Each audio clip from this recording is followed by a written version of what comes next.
3 deployments to Iraq, then to Kuwait, then a deployment to Afghanistan. Multiple injuries throughout that time. Facial fractures that led to this, and a surgery, reconstructive surgery, multiple traumatic brain injuries. You died twice, amputation of your left leg, multiple problems in your back, degenerated discs and blown discs, leaking brain fluid for a number of years, 3rd-degree burns on your face and your right hand, a stroke on the operating table, paralysis, Parsonage-Turner syndrome. Goodness. I don't know how much one person can take, but you are an incredible testament to the kind of unstoppable warrior spirit that defines Marines and the Marine Corps.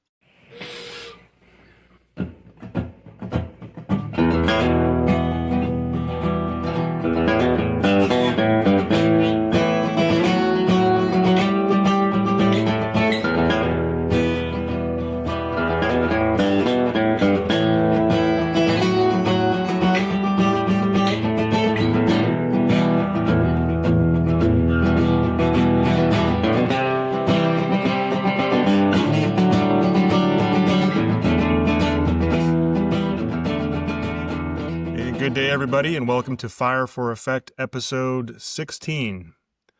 And this is our first interview episode. We've interviewed some of our fellow co-hosts, but this is the first time we're interviewing somebody outside of the co-host for this podcast. And I know I picked a good first interviewee. Master Sergeant Don Burns retired. I know that because I served with him for a couple of years when I was a squadron CO at MTAX 38, and that happens to be my little plaque that we all got from serving at MTAX 38 in Miramar, California. And he was our ops chief, and we'll get into it here shortly, but he inspired me at the time with his leadership style and his humor and his intelligence and his composure, and how he inspired the Marines to keep fighting through a lot of adversities that we faced. But it wasn't until towards the end of my career, and he and I were no longer serving together, that I learned how much more he's accomplished since he got out. So that's what we'll talk about today, his service, active duty, as well as what he's been doing since he got out. It's going to be pretty mind-blowing, I think, for a lot of listeners and viewers. And we got co-host Marcus Moyer. Marcus, take it away. Good morning, friends, and thank you, everybody, for being here with us this morning, and thank you, Master Sergeant Burns, for being here as well. I've always said that we live in interesting times, and over the last 20-plus years that the country has been at war, so many of our fellow Americans have been deployed and traveled to the corners of the earth, carrying our nation's flag and doing the will of the people, defending our way of life at home and trying to give those opportunities to others abroad. And the stories that come out of the experiences of these individuals that the vast majority of Americans will never know. And it's unfortunate that so many of these stories will never be heard by most people. And so anything that we can do, even on this relatively small platform that we have, to highlight and amplify some of those experiences, sacrifices that have been made on our behalf, and just the incredible courage and strength, both during those combat experiences, and as Jim said, in many cases, the real battle began for a lot of our veterans after their time in uniform was up. And anybody that we can lift up that is an illustration and an example of how that has been done well is certainly something that we want to do. And it is our honor and privilege to have Don, Master Sergeant Burns, with us this morning. He is absolutely one of those people. I don't know fully his story yet, and I look forward to hearing it with the rest of you this morning. I have read his bio. I've had an opportunity to talk to him briefly before the show. And I think you're in for a real treat And I'm looking forward to it personally. So, Don, thank you for being here with us today. Gentlemen, thank you for having me on the show. It's an honor to be here and to represent anybody and everybody that's still out there struggling, working towards being the best version of themselves. So, as Marcus said, you shared with us your biography, and I want to let you talk what you want to talk about your career, because several highlights during the time that you and I have known each other keep coming up frequently because they're really entertaining and really informative. I'll start off just with what you shared. That I think you enlisted in 1998. Is that correct? Yeah, I was in the delayed entry program for a year. So I joined when I was 17 and ended up going to boot camp on the Yellow Footprints in 1998. And your first duty station was with Marine Air Control Squadron, or one, or Max One, at MCS Yuma, Arizona, where you got promoted to Lance Corporal and then Corporal. And I'm just going to read your bio. Am I allowed to read your bio just live here? So there's some By all sections I just means. want to read. I just want to quote because I need you to elaborate on some of this stuff. You said you were selected to be an instructor at Marine Air Control Squadron 23 in Aurora, Colorado. So you have Colorado several times in your career, which is very unusual for a Marine, obviously. That was in 2000. The next sentence in your bio says, where I was given non-judicial punishment, followed by a special courts martial, and then promoted to sergeant. I don't understand that at all. It doesn't make any sense. So please elaborate. I came into the Marine Corps at a very interesting time. The Gulf War had ended. The last remnants of the veterans from that campaign were still kind of being phased out of the Marine Corps. So I got to be in garrison operations of the Marine Corps, which, we've been at war for so long that we don't really have a lot of that left. So it was interesting to be able to go from that transition to then the events of Iraq and Afghanistan kicking off. But I was like any other junior Marine coming in. I was a knucklehead. I like to work really hard, but I also like to play really hard.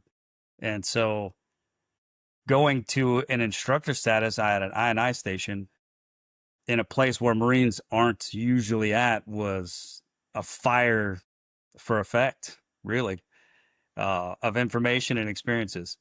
The town of Denver really opens its arms for Marines. So when I got to the I&I station, I was a corporal. I'd only been in for 13, 14 months. So I picked up E4 really fast. And as an NCO, there's a lot more responsibilities that maybe I wasn't mature enough to take on yet. Getting into that environment, being alone and unafraid on an Air Force base, really was an exceptional time when it came to the attention that we could gather. We could use that attention for good or we could use that attention for bad. So I tried to keep it between the lines as much as possible. We were able to do a lot of outreach with the community through Toys for Tots. We would do 250,000 toys every year for kids in the low income areas, which was amazing for the character, but it was also like a piece of the Marine Corps that I instantly grabbed a hold of and brought home. But then the flip side of that was at an I&I station, you also are the funeral detail for all those that have gone before you, whether it was paying the price in combat or, living out a full life and getting their last honors, where I could take and fold their PT gear up and put it at their feet. So that way, when they get to the next mission, they'll be able to get their PT in. So I got to bury 77 retirees and some of our fallen brothers from the Iraq and Afghanistan campaigns. They got tough. So, wrapping your head around what it is to be at a funeral, first of all, you want to be perfect. You want to look good. You want to sound good. Everything needs to be a click and a pop. You need the rounds to go off together. And it's a lot of pressure. So when all that's over, I mean, you want to go and do other things, and then you can get into some trouble. So I came to work late a few times, uh, and it was in a really unfortunate situation because the unit didn't want me. I was young, I was loud, and I wanted to make a difference on and off the work schedule. So while I was at the work schedule, I was a little too intense for all of our data systems guys as an operator. I wanted to know everything. Uh, and that was kind of a problem for them. They didn't want no operator coming in and touching their equipment, tearing it apart, seeing how it ticks, and then putting it back together. Um, so there was a disconnect, and that was the piece that I learned early on in the Marine Corps. The Marine Corps is a family, but not everybody's admitted. So the new guy to a unit doesn't necessarily get absorbed into, all of the trust and standalone positions. They put me in a closet.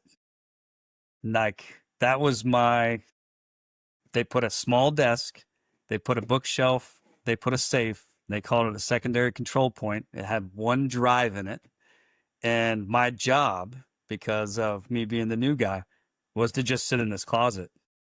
I would have to move the chair out of the way to open the door. And then I would have to move the chair again if I wanted to close the door. So I got non-judicial punishment for my tardiness, which I deserve. Uh,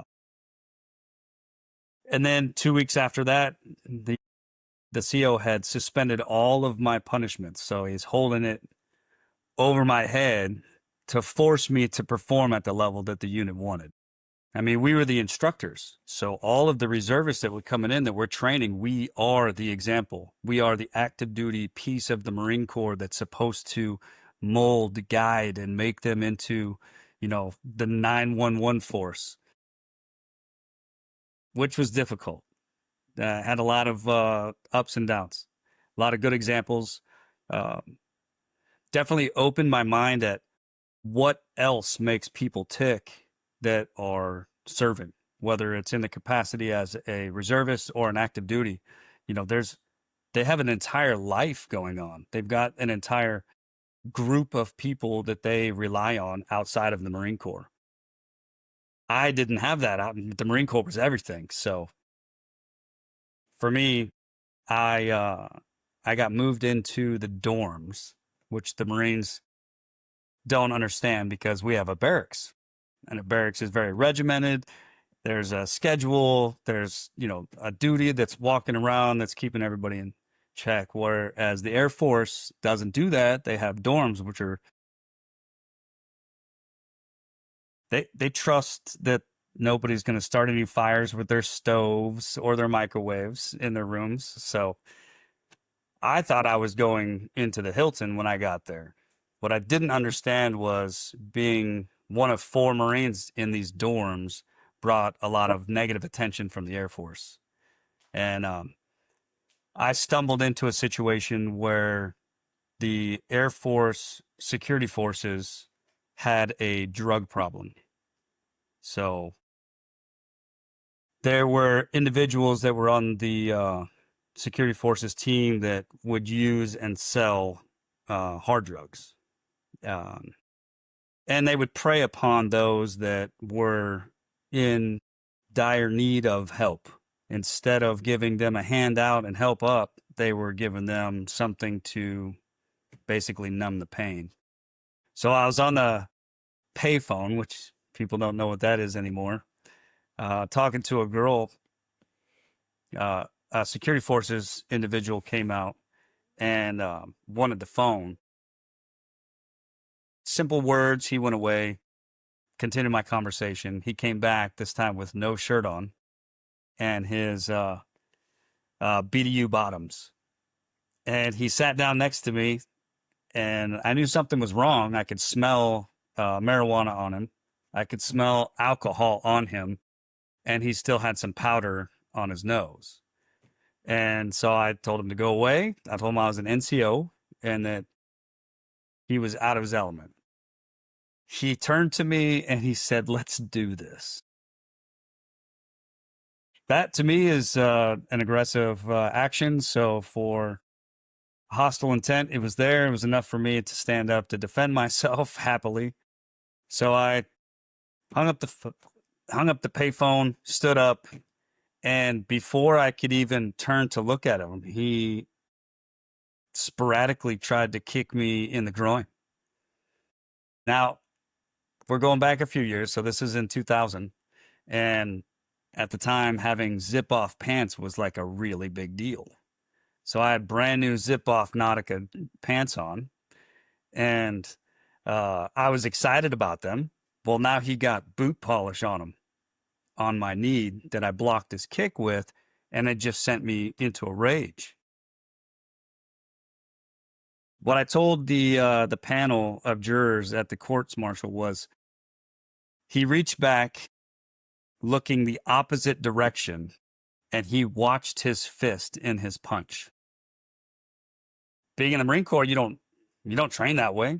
We did Marine Corps line training, so everything is a straight punch. You're watching your enemy at all times, and I was just so surprised at this action that I just stood there and waited.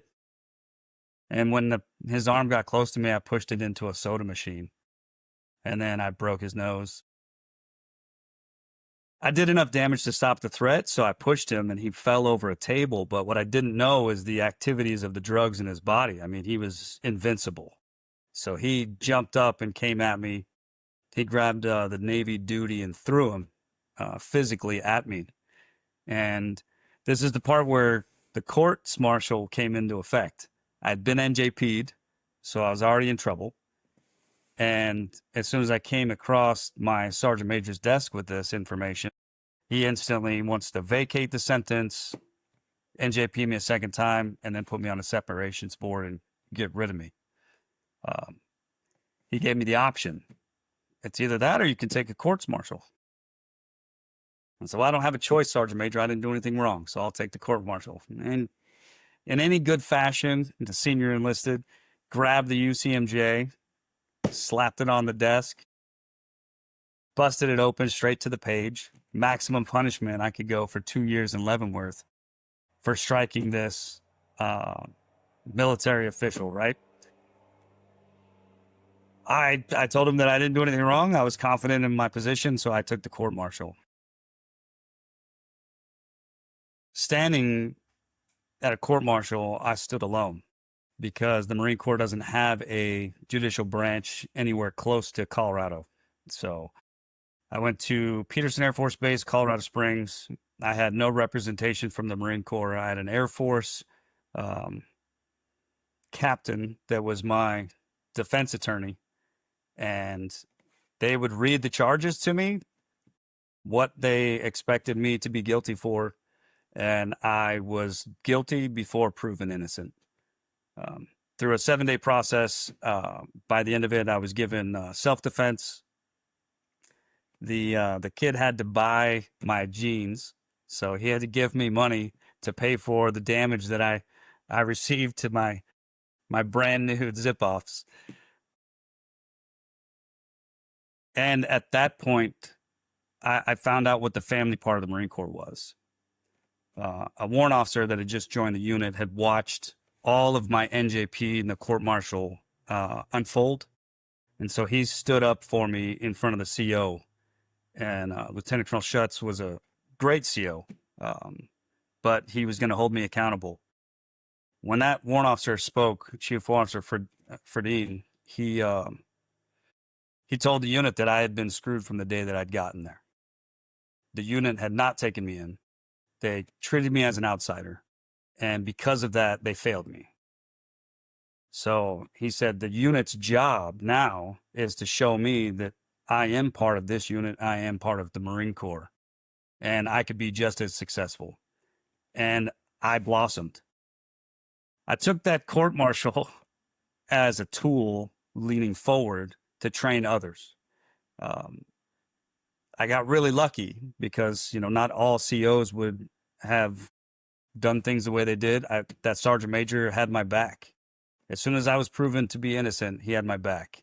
he promoted me to sergeant at the unit 6 months later when my NJP was up. So I still hadn't even hit 3 years in the Marine Corps. I was already a sergeant. I took on a lot more responsibilities. And then he flew into my first deployment from another FOB to promote me to staff sergeant, which was pretty amazing. First time in Iraq, you're excited to be there. You're jaded while you're there. And then you deal with what happens while you're in country. But to have somebody that had my past, all the goods and the bads, to show up and promote me, it just set my career on the right path. And I was able to use those experiences to train all of the kids that were going down the wrong path in the Marine Corps and wind them up and put them back out into the fleet. Yeah, I remember when I was serving with you with the squadron, I tried to do the same. If a Marine got in trouble or got an NJP, I never tried to make it feel to them that it was the end of their career, because the Marine Corps tends to have, even when we don't technically have a zero defect mentality, and we've gone through those periods in the Marine Corps where we're trying to downsize things like that, where there is a zero defect mentality, one mistake and you're out. But even when we're not in that period, we tend to portray it that way. Like once you're NJP, it's kind of the end, or that's how it can feel like. And I don't know if you remember, there was a sergeant that in our squadron that got a DUI and eventually overcame it and got promoted to, I think meritoriously promoted to staff sergeant, if I'm not mistaken. Do you know who I'm talking about? You don't got to say his name, but I remember the situation. You were given a problem. We had a staff NCO with a DUI already, and so we were doing the functionality of that. He ended up being removed from the Marine Corps and separated. And then we had the new one, the junior Marine, and he did get meritoriously promoted. yeah, and I highlighted that, just like you try to do for the junior Marines, to understand that you're going to make mistakes, you're going to screw up. Have the right attitude and learn from it, and you can recover. And I didn't know about the story until I read your bio before this podcast, but you're a classic example of that. I mean, NJP and then a court martial, but you knew what was right and you stuck to it, and you had a good attitude, probably, I'm assuming, because you always have a good attitude. At least that's how you come across, and it really paid off, and you had people coming and defending you, and you made it to Master Sergeant. It's pretty awesome. A lot of veterans that I run into, they all have a golden age when they were in the Marine Corps. There was one unit, one group that was like the golden age, and it made all the rest of the experiences kind of like dull to what they had accomplished. My career was so unique. I had 4 golden ages, and when I go back to those stories, each one of those would not have ever been as successful if it wasn't the individuals that I was surrounded by.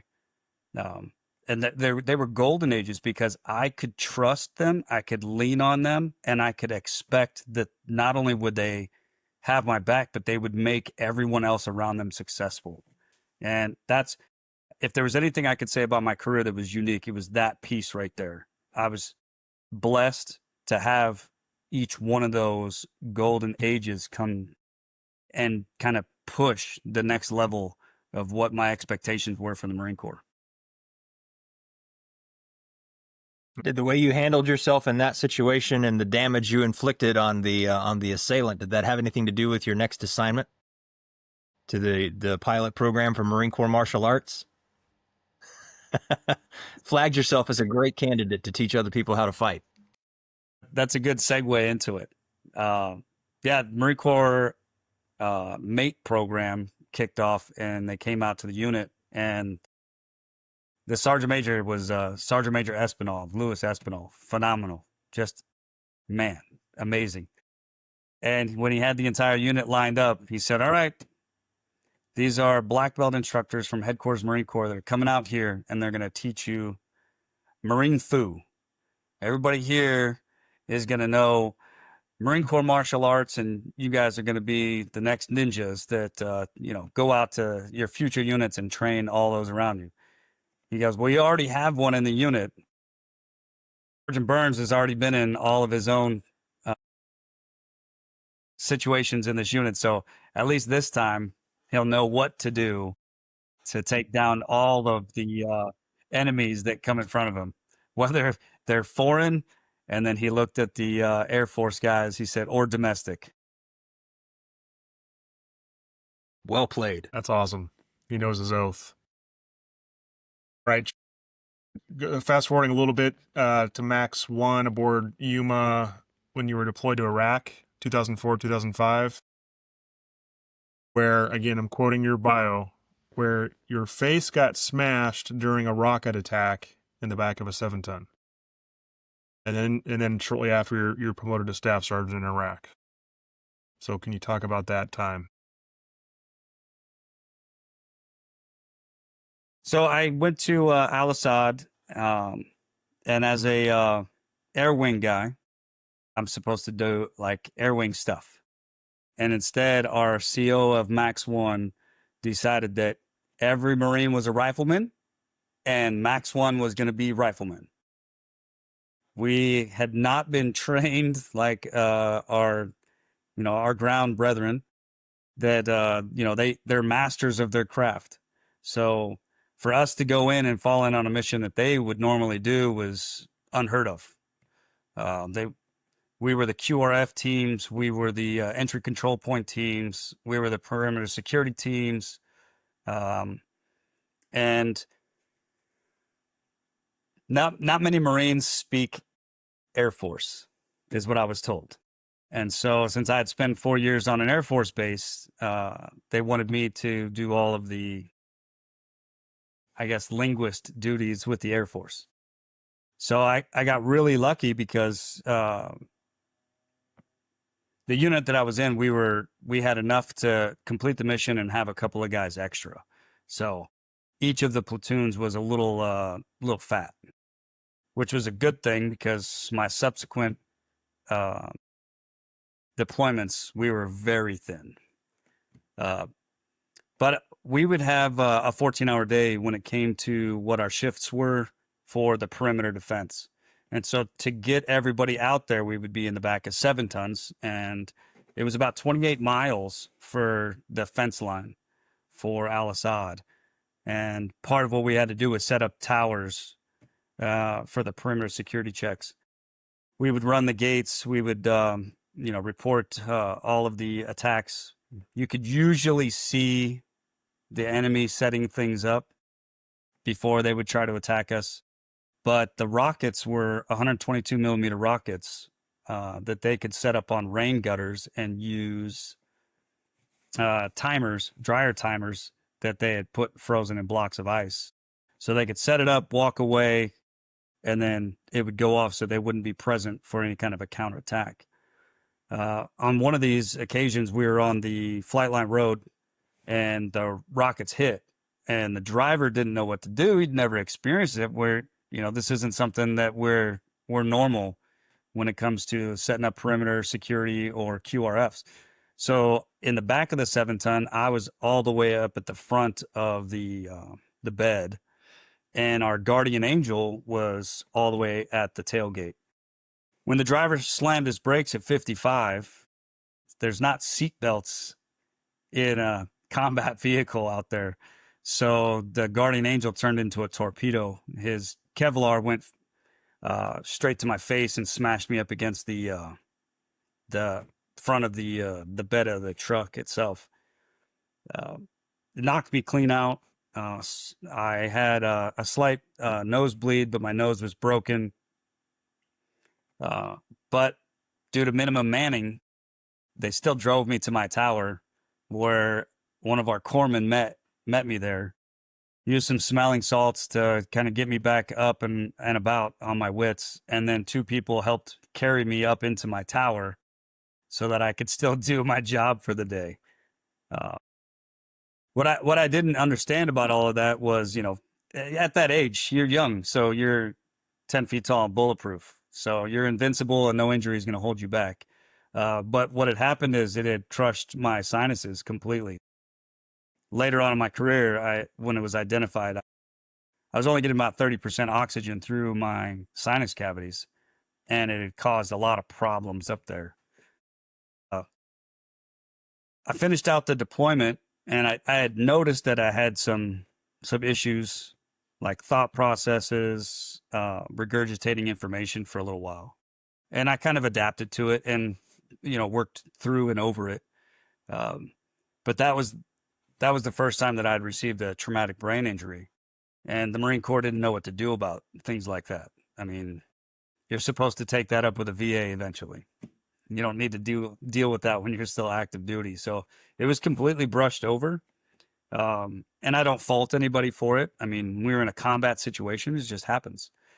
But it had lasting effects. And it was something that I like to point out to others, because the Marine Corps is a great organization, but we're making warriors. We're winning battles. We're winning wars. We're saving people. We don't have a lot of time for the medical retrograde unless it is something you can physically see. Somebody gets blown up and you can physically see injuries, remove them. Somebody gets blown up and you can't see any injuries, hey, you need to get back in the fight.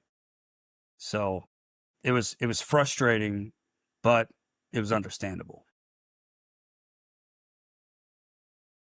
I think it's important to point out too that you were on your second tour, or your second term of enlistment when this happened. You had just re-enlisted. It was your first re-enlistment right after September 11th. So like so many others of our generation, where you found yourself in 2004 and 2005 was not an accident. You were there on purpose.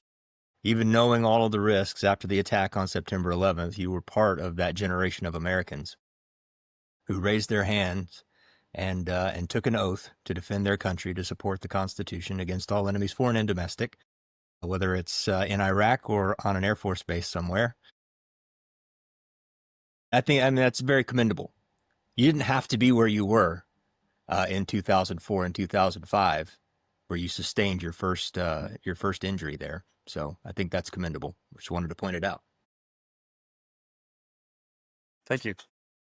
One of the things that's also easy to point out for that time frame, like you spoke about, I'd gone from a garrison mentality. The Marine Corps was all about uniforms. It was all about inspections. No new gear, though. There was no new vehicles. There was no up-armored Humvees. We didn't have MRAPs. Our 7 tons were soft skins. So being out there in 2004, it was like the Marine Corps' like learning curve. Like, hey, what do we need to do? I mean, they started taking chunks of metal off of ships and bringing it out to the base and welding it onto the Humvees so that we could at least stop some of the bullets, stop some of the shrapnel. But I mean, when you open that door, that just falls off the hinges, because, the engineering was armor. We don't need to open it. We just need armor. The uniforms. We had multiple Marines that got frostbite in Iraq. One of the hottest places you would think of in the world, but it gets cold too. Cold weather gear wasn't something that was a need. So everybody in these security forces, we were using our mop suits. So our charcoal lined mop suits as cold weather gear, which, as you can imagine, ruins whatever uniform you're wearing. So your camouflage utilities turn into like a coal miner's outfit. Trying to keep that in good order and discipline doesn't win you any battles. And I'd been at parade rest in front of different sergeants major and COs just because of the look of the Marines that were in security forces.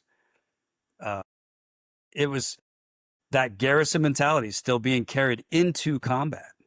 I mean, you would have a sergeant major that just got off the plane, pressed camis, clean shaven, like beautiful haircut. And he's walking around correcting people like we're at the PX on Camp Pendleton on Main Side. And I'll share one story for that, and that is in the chow hall during a rocket attack. We were getting one hot meal a day. Everything else was coming out of a bag. So when we got that hot meal, the world pretty much didn't matter. Nothing could stop us from getting our chow. You know, we're covered from head to toe with the sand and soot and everything else. And we come in, so we're already getting scoffed at by this sergeant major for coming in dirtying his combat chow hall. And we sit down at our table and we start eating.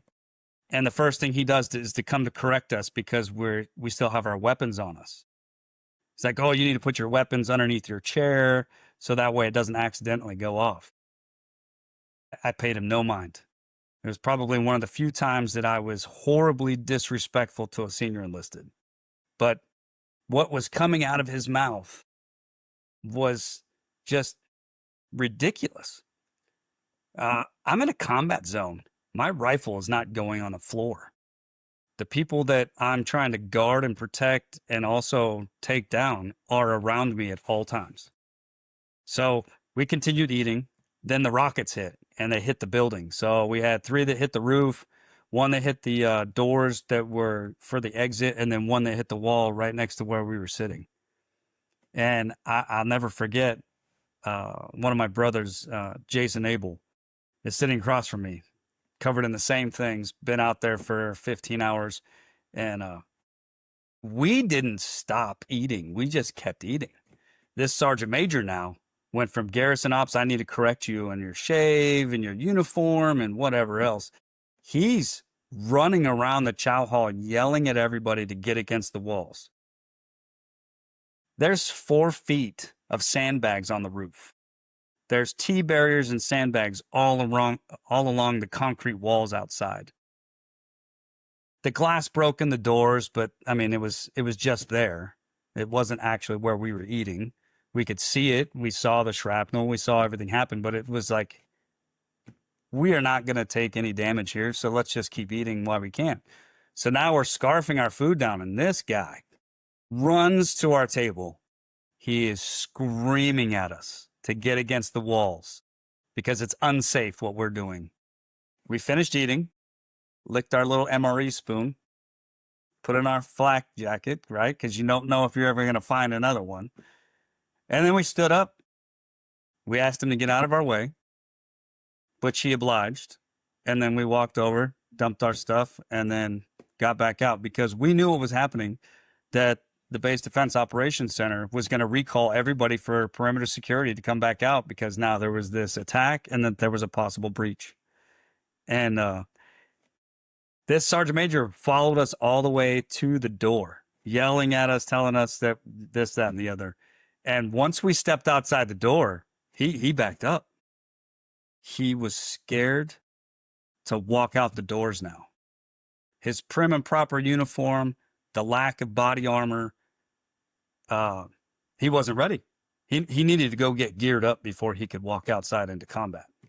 But once again, inside the chow hall, it was not combat. You didn't need none of that stuff, according to him. It was just amazing that early time in the Marine Corps, Garrison Ops, then into a combat, and the people that could not make that transition. One thing I want to point out, Master Sergeant, or just for the audience, because it's going to come into play later on when Don was talking about his traumatic brain injury from the rocket attack in 2004. That's going to come into play later on in this podcast in a significant way. So I just wanted to point that out. So let me fast forward to another significant part of your career. Again, I'm just going to read right off your bio. I was selected to go to NORAD, STRATCOM, in Colorado Springs, Colorado. Again, not something that I've ever heard in my Marine Corps career. Another Marine being picked to go to NORAD, STRATCOM.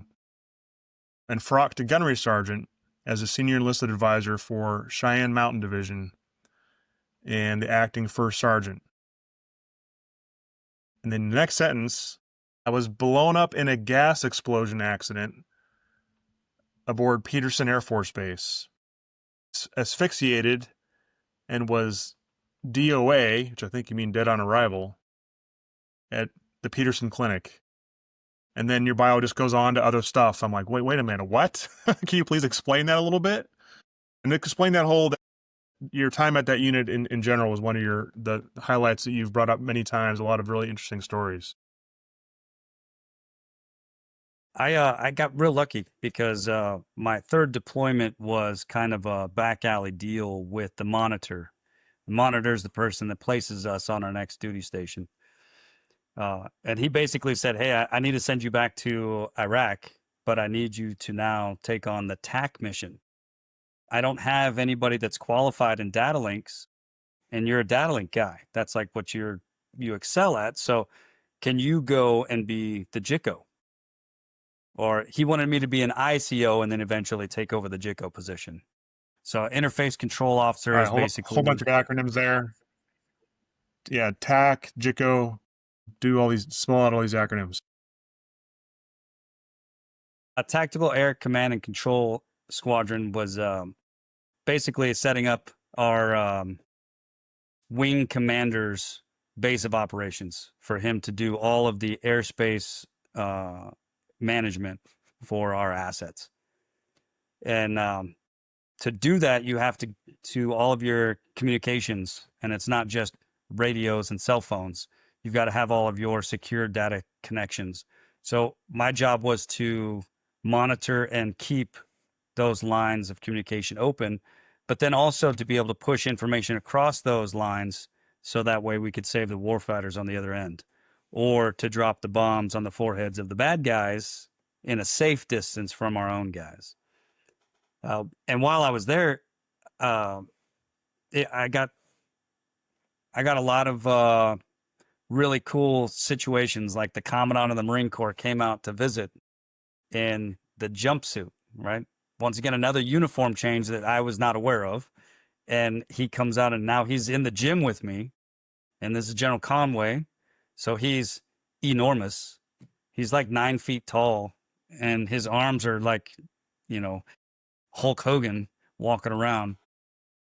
But yeah, I got to try on his outfit, the jacket itself, and at that point I was like, well, this isn't what it turned out to be. I feel like I'm wearing my dad's coat because his arms are like another foot longer than mine. I'm 6'3", and he just towers over all of us. But that deployment set me up to take orders to NORAD Northcom because I had gone through a horrible divorce and I was trying to get custody of my children. And so this is another piece of the Marine Corps where the family comes in. So Master Guns Franzen was trying to make sure that if I did this deployment, which was not going to be fun, that he would make sure that I took these orders upon completion. So I got those orders, and I also was selected for gunnery sergeant. And when changing units, there's a few stipulations where you can be frocked, basically given the rank and all the responsibility, but you don't get paid yet. So it doesn't happen at that rank very often. I've only met one other guy that was frocked to E7.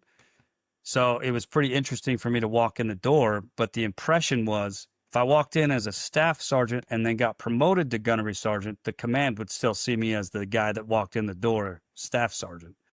Whereas if I walked in as a gunnery sergeant, I would stay that the entire time that I was there. So first impressions mean things, especially in a joint environment.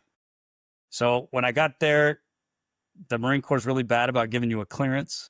So for the first 8 months, I was the aide for General Dana, Marine Corps General for the J4, which is their logistics branch. He had an Air Force aide de camp that didn't know anything about Marine Corps uniforms.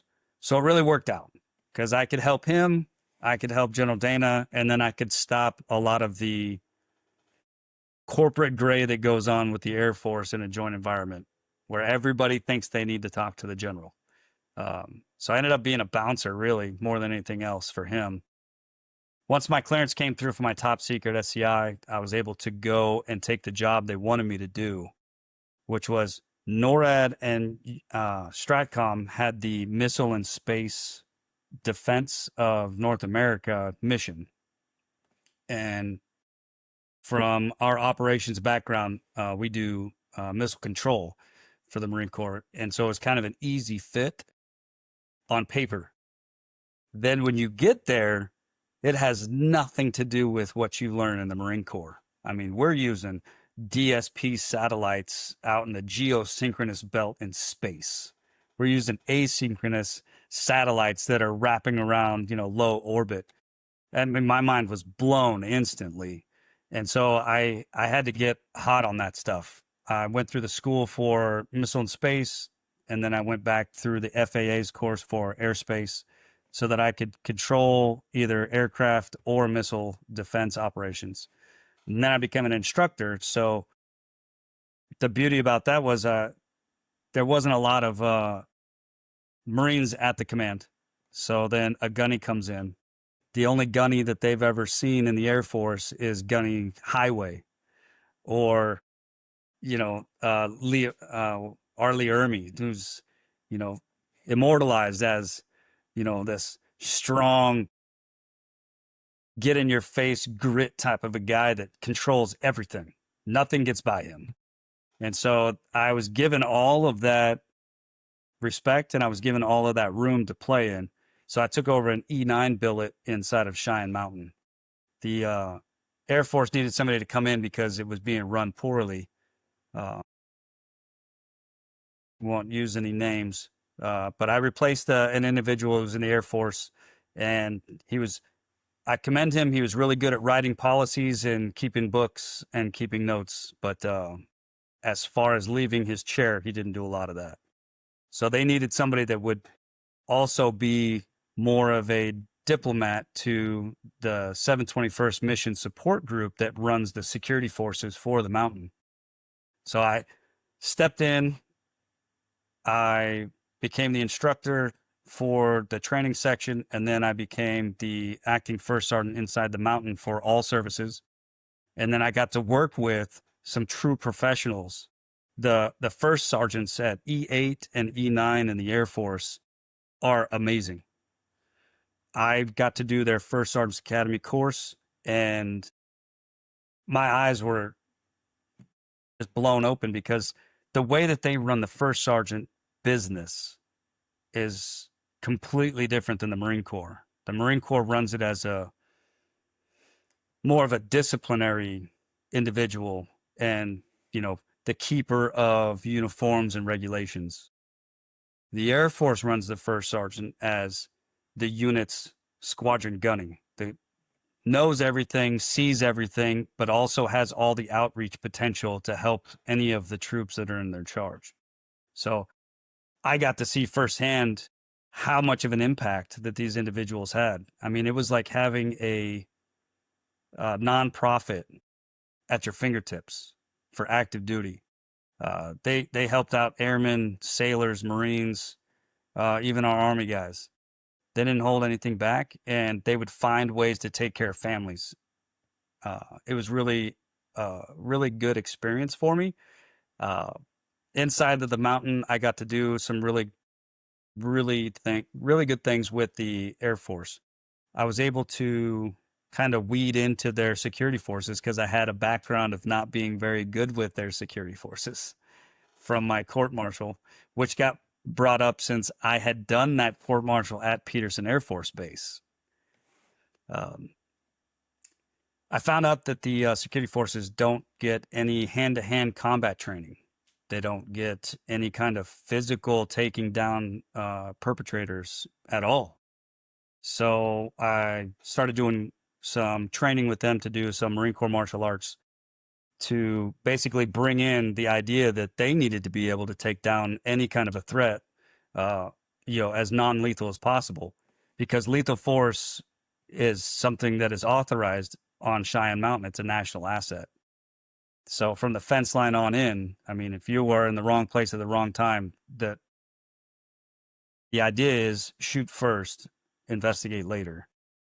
Whereas now they were going to have the skills to take the threat down, investigate with the information that's present and alive.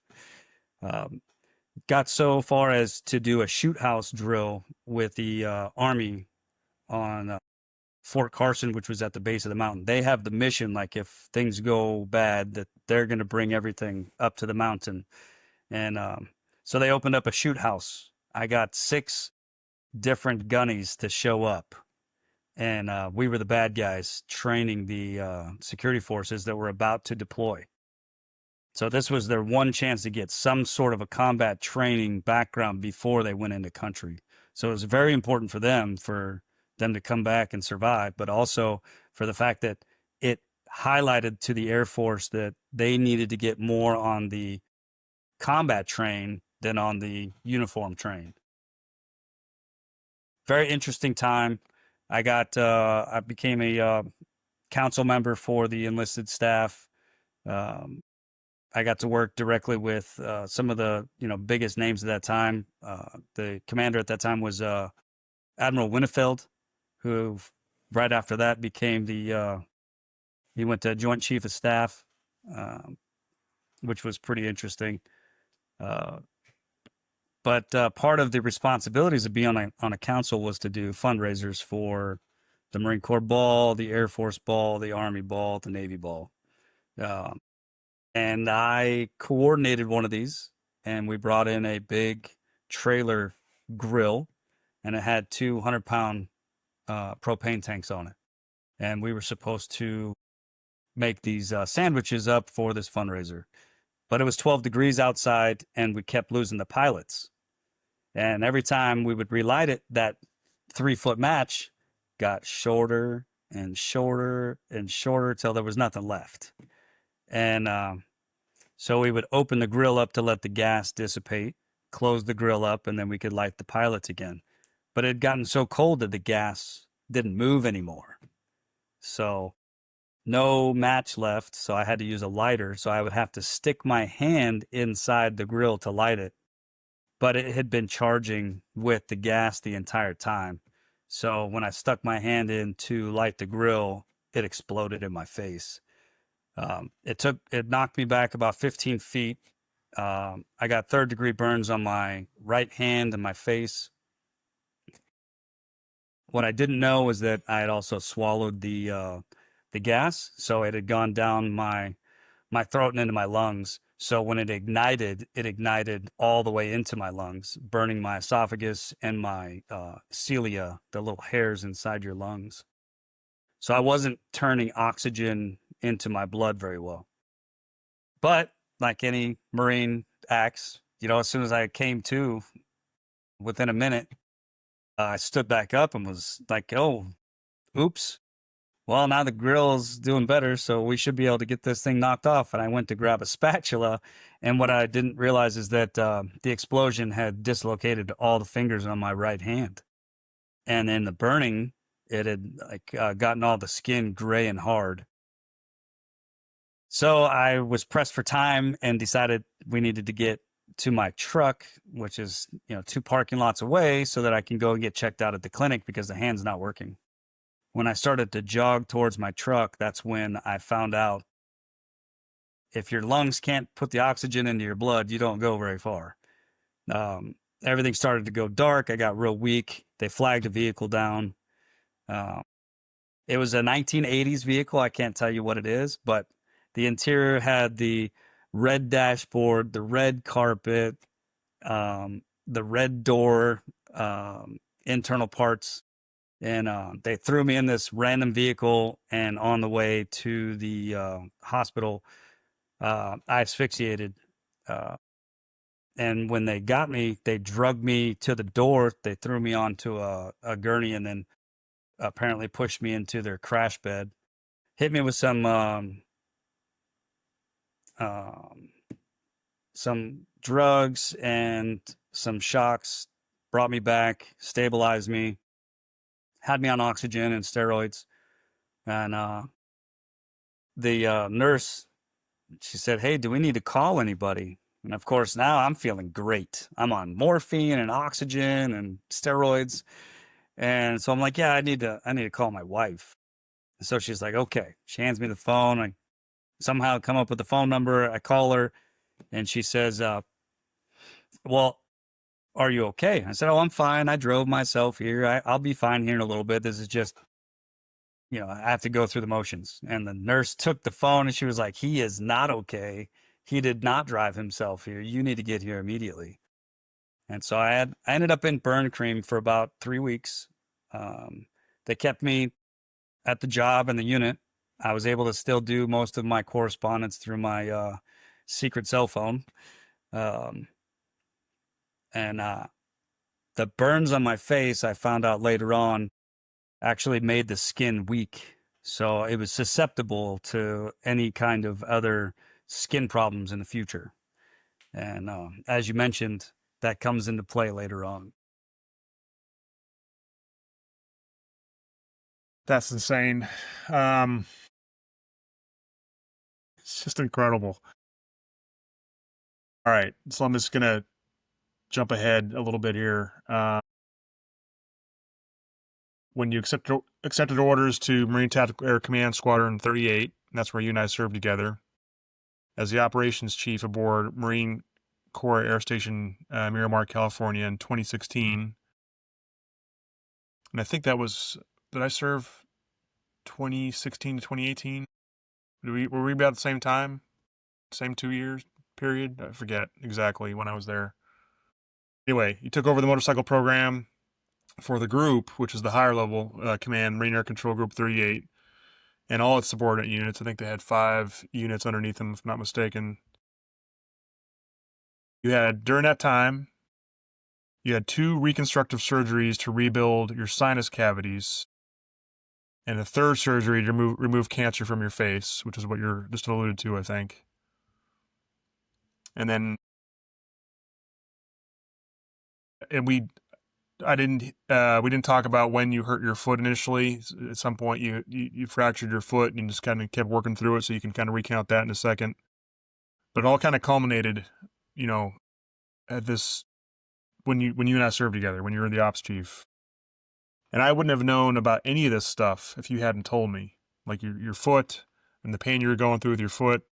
And of course, if you're going out for a surgery, I know, but you're going for a surgery, but I didn't understand the background unless you told me, because you never gave on to any weakness or pain or, oh, woe is me. Like, it never came across in how you communicated to me or to the Marines. Again, you were just a constant inspiration.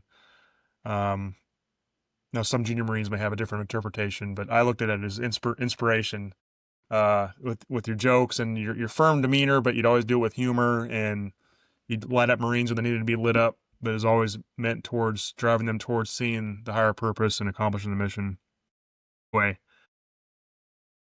So talk about that, and if you want to fill in any gaps in between as well, because right at the end of that is when you went into the Wounded Warrior, and that's from the kind of this stage on is where I want to really focus the rest of the podcast, because this is really, I think all military people that get out of the military, especially if they serve for a long time, but even if they serve for 4 years, we know the suicide rate is, they say 22 a day on average from veterans, and even short of suicide, just adjusting to civilian world and finding that purpose.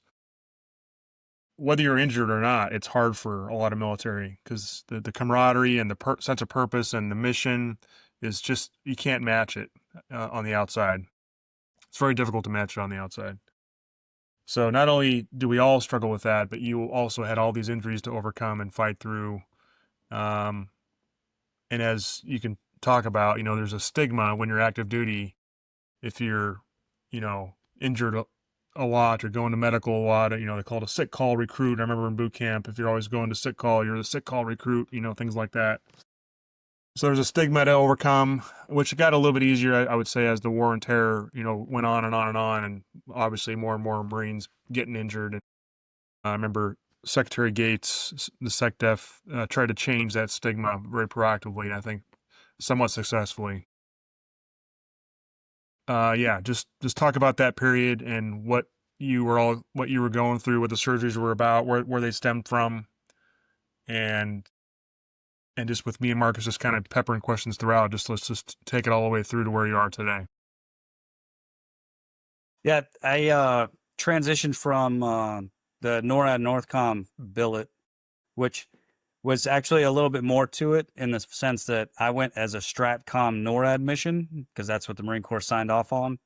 But as soon as I got to the unit, it was a divorce between NORAD and STRATCOM. And NORAD got the kids in the divorce, so I became the first NORAD Marine in the mission, which was pretty cool.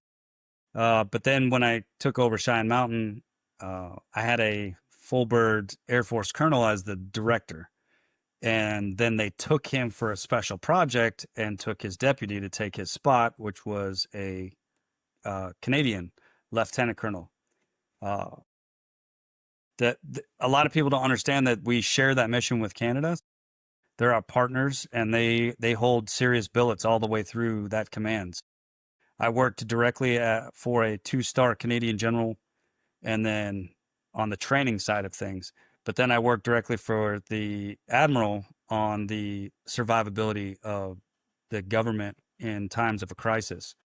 So that the mountain's 1,800 feet underground, and it's built like a ship.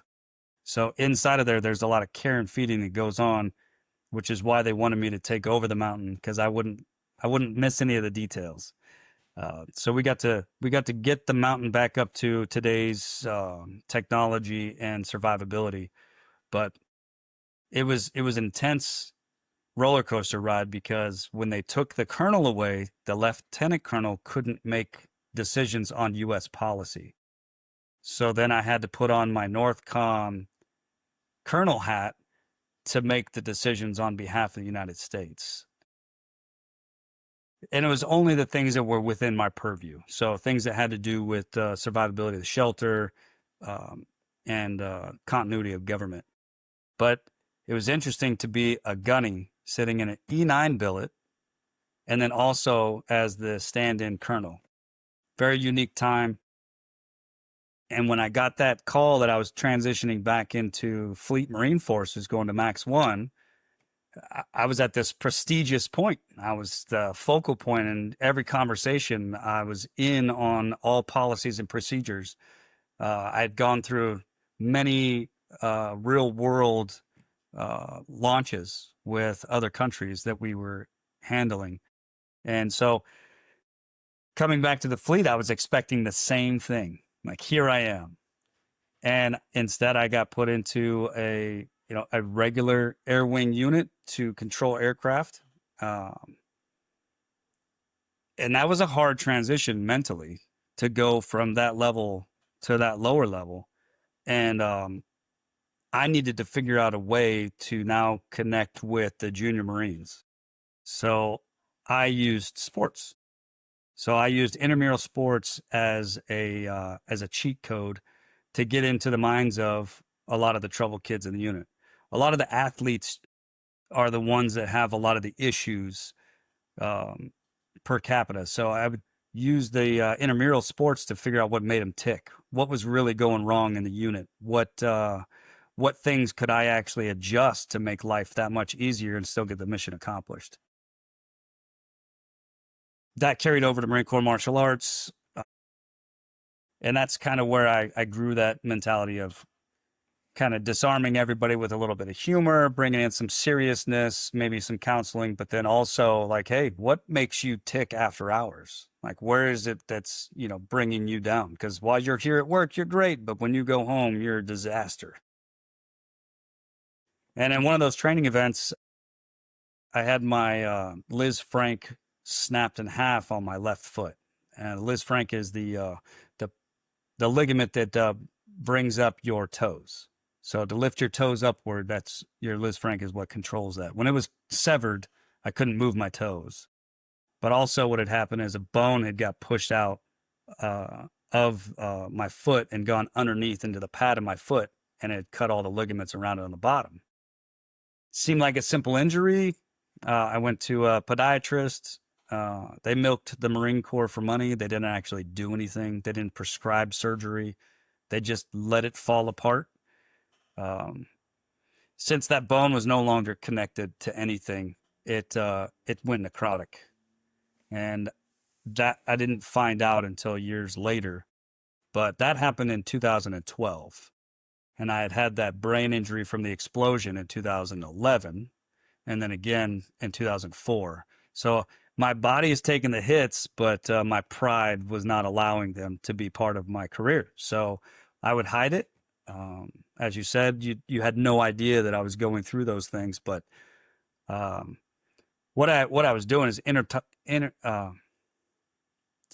internalizing all of those injuries, because what I didn't want is the common theme, blood in the water, the sharks come to attack.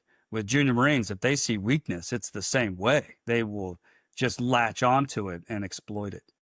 So if I could hide all of that stuff and still be successful, then I would do that. With that injury, I got deployed with a walking boot, and I deployed the flying squadrons out to Red Beach in California for a field op, and we were doing the carrier quals. So leaving the Red Beach runway, coming off of the edge of the cliffs, as simulating taking off of a carrier. And so here I am, this gunny, just came from NORAD Northcom, where I was in this prestigious position, to now I'm a logistics chief. Marine Air Group 13 here in Yuma, Arizona. It's not a job billet that I'm supposed to go to, but the monitor had it out for me, so he put me in this billet. The good thing is my reputation had preceded me. So Lieutenant Colonel Doty at the time, he was the CO of Max 1. And once he found out I was boots on deck, he was fighting to get me pulled over to Max 1 to what I should be doing. So I got pulled over and with the injury, and I tried to hide it, keep it to myself, but my foot just kept falling apart. I kept getting all this weird swelling. I was getting all of this like lack of blood flow.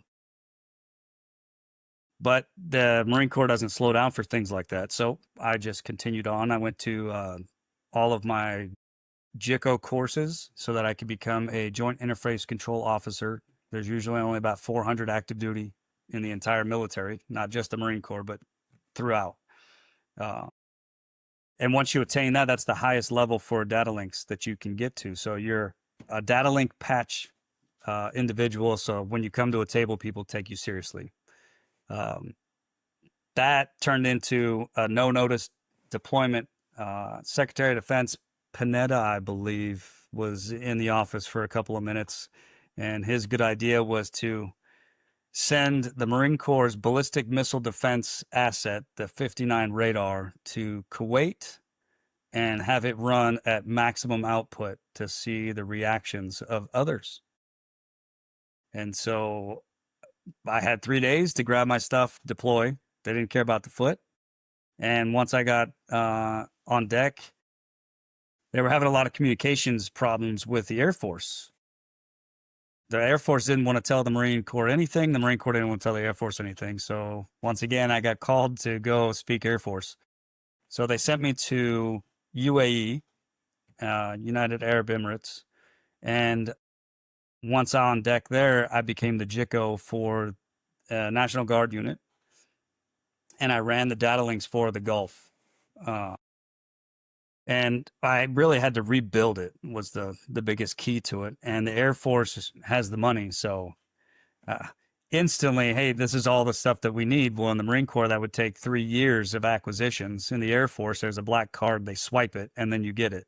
So we built up the data link infrastructure again and got the Navy back into the loop so we could keep an eye on what else was going on, not to name anybody. But the Straits of Hormuz were, a hot ticket item, and there was a lot of unmanned aerial vehicles that were being utilized by other countries in aggressive tactics.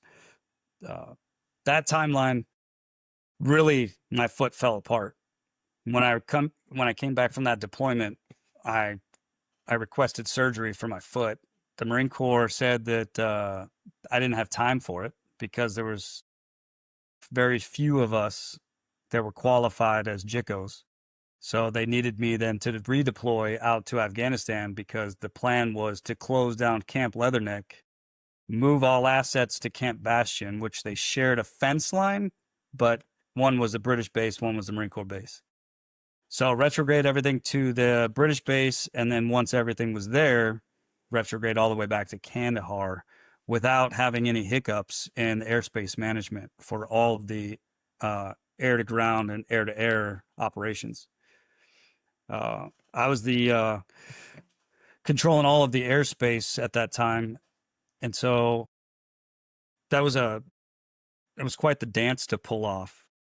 And I'll throw one situation out there, and that was in reading on Afghanistan. I had never been there, so with the campaign going on, as long as it had gone on, I wanted to have any kind of upper hand because it was going to be the Wild West. When you close down bases in a combat zone, that's when things go nasty. So, I had read on a lot of things from Vietnam. I'd read a lot of things from the Iraq campaign and early Afghan campaign, and I decided that I should put something that people could see. So I read the Marine Corps deployment articles, and it said that you could take a machete with you. And it's mainly for jungle operations, but it's in there, and so you're allowed to do it. So the Marine Corps doesn't really have many machetes, and what they do have, they're rickety things from Vietnam that are rusted and nasty, and you don't even want to touch them without a tetanus shot. So I bought my own, and there was a company, I won't use any names, but they make a machete that looks like a Roman gladius. And I found some old mounts from a World War II store, and I mounted it to the back of my flak jacket. So as I would walk around, you would see a Roman gladius handle over my shoulder. And the importance of that was a historical importance. In the Arab nations, the only person that carried around a sword was the executioner. And so he would carry out whatever the punishment was. Most of the time it was for theft. So the sword would come out to cut people's hands off to stop them from stealing. So if you saw somebody with a hand that was removed at the wrist, that was like the dishonor that you were a thief. If you had both of your hands removed, then you were the lowest form of theft because now you can't feed yourself because of your wicked ways. My thought process was if I had this on my back, people would see that and they would say, oh, leave that guy alone. And I was walking to the chow hall, the DFA facility. We would have one meal a day at this facility because it was closing down, and you would have to walk there. And I would walk there, and the Jordanians were there, and they would be walking towards me in like a platoon fashion. And you could instantly see that they were interested in what I was doing. So when I crossed the street, they crossed the street. But when I got closer and they could see the handle of the blade over my shoulder, they crossed to the other side of the street and then turned their entire platoon around and walked away from the chow hall.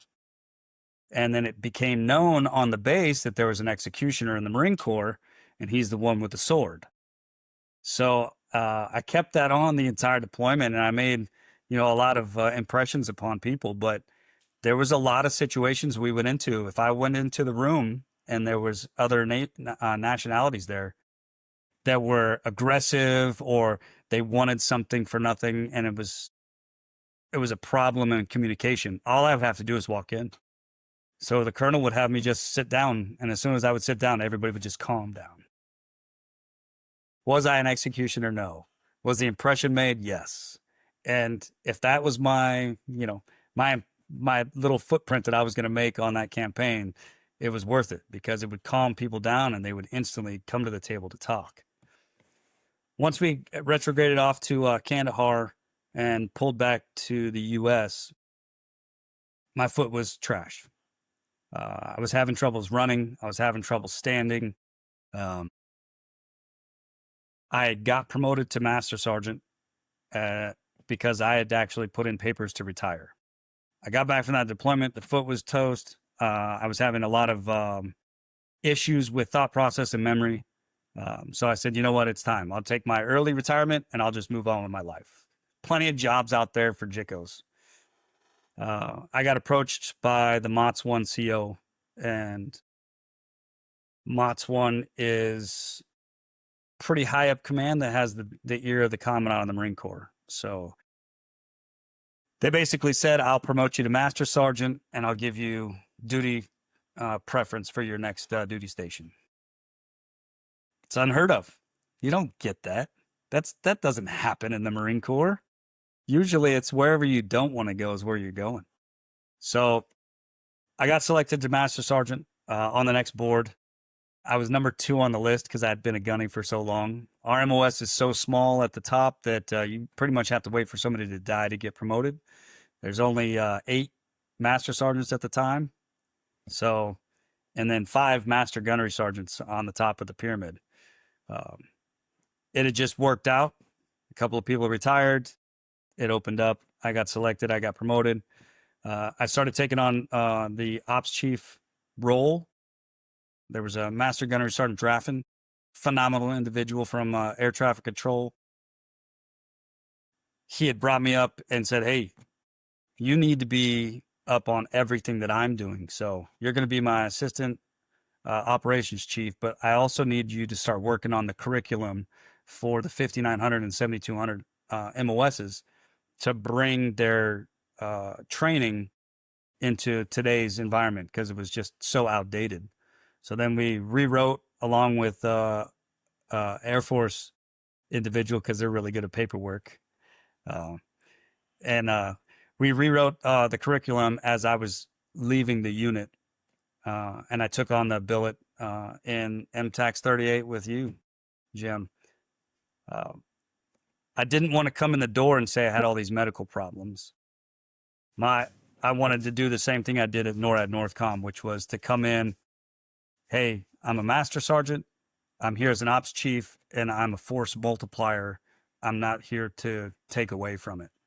And so I kept everything to myself, but I couldn't hide it for long because I needed to have the surgery. I had the first reconstructive surgery, 3 months after I was on deck with you. They botched the surgery on my face. They had to stop the surgery halfway through, told me to heal. And then once I was healed up, they would go back in.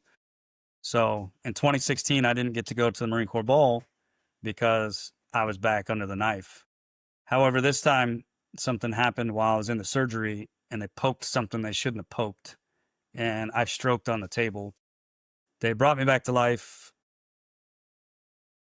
And then when I came to, when they brought me awake, I was paralyzed on the left side of my body. So I couldn't move anything. I was holding my face with what I thought was both of my hands, but only one hand moved. And the nurses say this is normal, but the first thing that you check is to make sure you're still a man. It doesn't matter what part of your body isn't working. So I did this. And then after that, I was like, well, what are we going to do about this? And they're like, oh, we've got to figure this out. This isn't normal. The fact that you can't use the left side of your body. And then it came out that I had stroked on the table. I said, well, why did I stroke on the table? There's nothing wrong with me health-wise. My organs, my blood flow, all that stuff's working. So what did you guys do while you were in there? Oh, Navy doctors. It doesn't matter. We got you. We're going to take care of you. Ran tests, nerve shocking tests, just so much stuff. I was just a lab rat for 3 days. And on the third day, I could actually get feeling back. So let me clarify one thing real quick. So this surgery was nasal reconstruction surgery. Is that correct? Yes, it's from the original injury that I had in 2004. So in there, it's not too far from the brain, which is kind of what led to all this problem. Exactly. When I was able to get out of the hospital, I received all of my feeling back in all of my body except for my left foot. Which at that point I was fine because at least then I could still get out of the hospital. I could move my hands, I could walk. But this is where things really got difficult for me, because now I can't feel my foot, and I still have to perform in the Marine Corps, not just on my everyday tasks, but I got to do a physical fitness test. I got to do a combat fitness test. We had unit runs. We had unit functions, PT sessions. And I was still using the sports programs to figure out how the Marines were doing. I hid it as long as I could. I had to bring it to your attention because after I think it was our third squadron 6-mile run, I needed 4 days to recover. Not because my cardiovascular couldn't handle it. I could run all day. It's just my foot turned black. My toes were turning black. I kept going to the doctor about it. They wouldn't really come to any kind of conclusions for it. They were more concerned about the brain fluid that I'd started leaking. When I woke up from that surgery, I had no idea that I was leaking brain fluid. I just thought it was mucus built up and coming out. But for that first year after my last reconstructive surgery on my face, it was to the point to where when I was at home, I would put a trash can underneath my face and just let it drip into it, because I would get tired. I would get raw wiping it away or putting, tissues in your nose to stop it, and it would fill up and then it would start dripping anyways. It was just a disgusting mess, and I thought it was just mucus. When it was happening, I would be so low on energy that I couldn't function. And this really had an effect at work, because I could be that guy that could crack jokes and disarm people and be fun. But I also was a very, very angry person. I had two emotions. I had happiness or anger. I didn't have anything between. Anything else that you should probably feel went straight to anger. Part of that was because of the low brain fluid, the low energy, but also the pain that I was in, that I was hiding. That came to a head at some point in my career, and I started leaking brain fluid at work. The first time it had happened, I'd passed a blood clot through my nostril in the office with my opso, and I basically passed out and ended up against the wall. He had come to me. I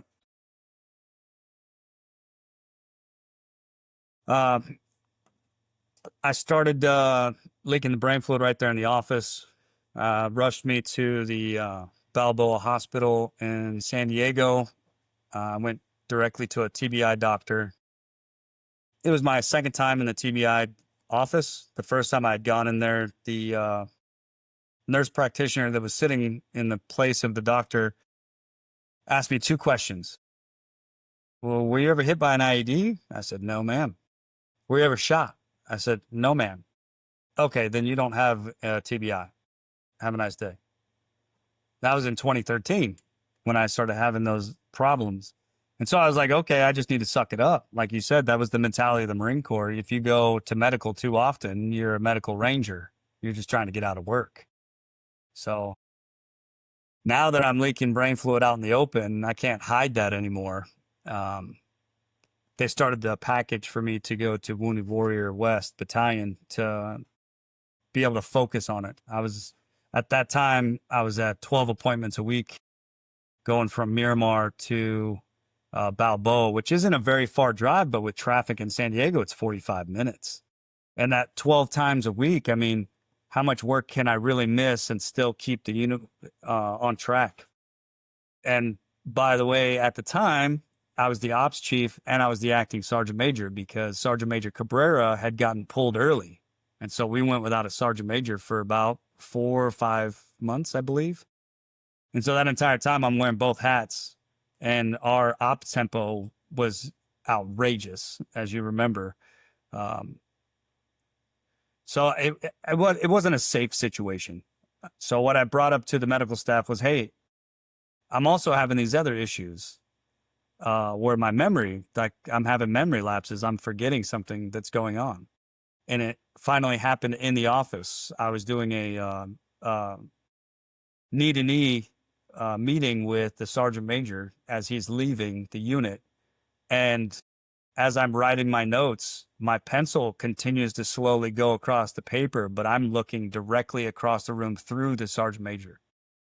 He's trying to get my attention. He can't get my attention. He instantly knew what was happening. He knew I was having a seizure.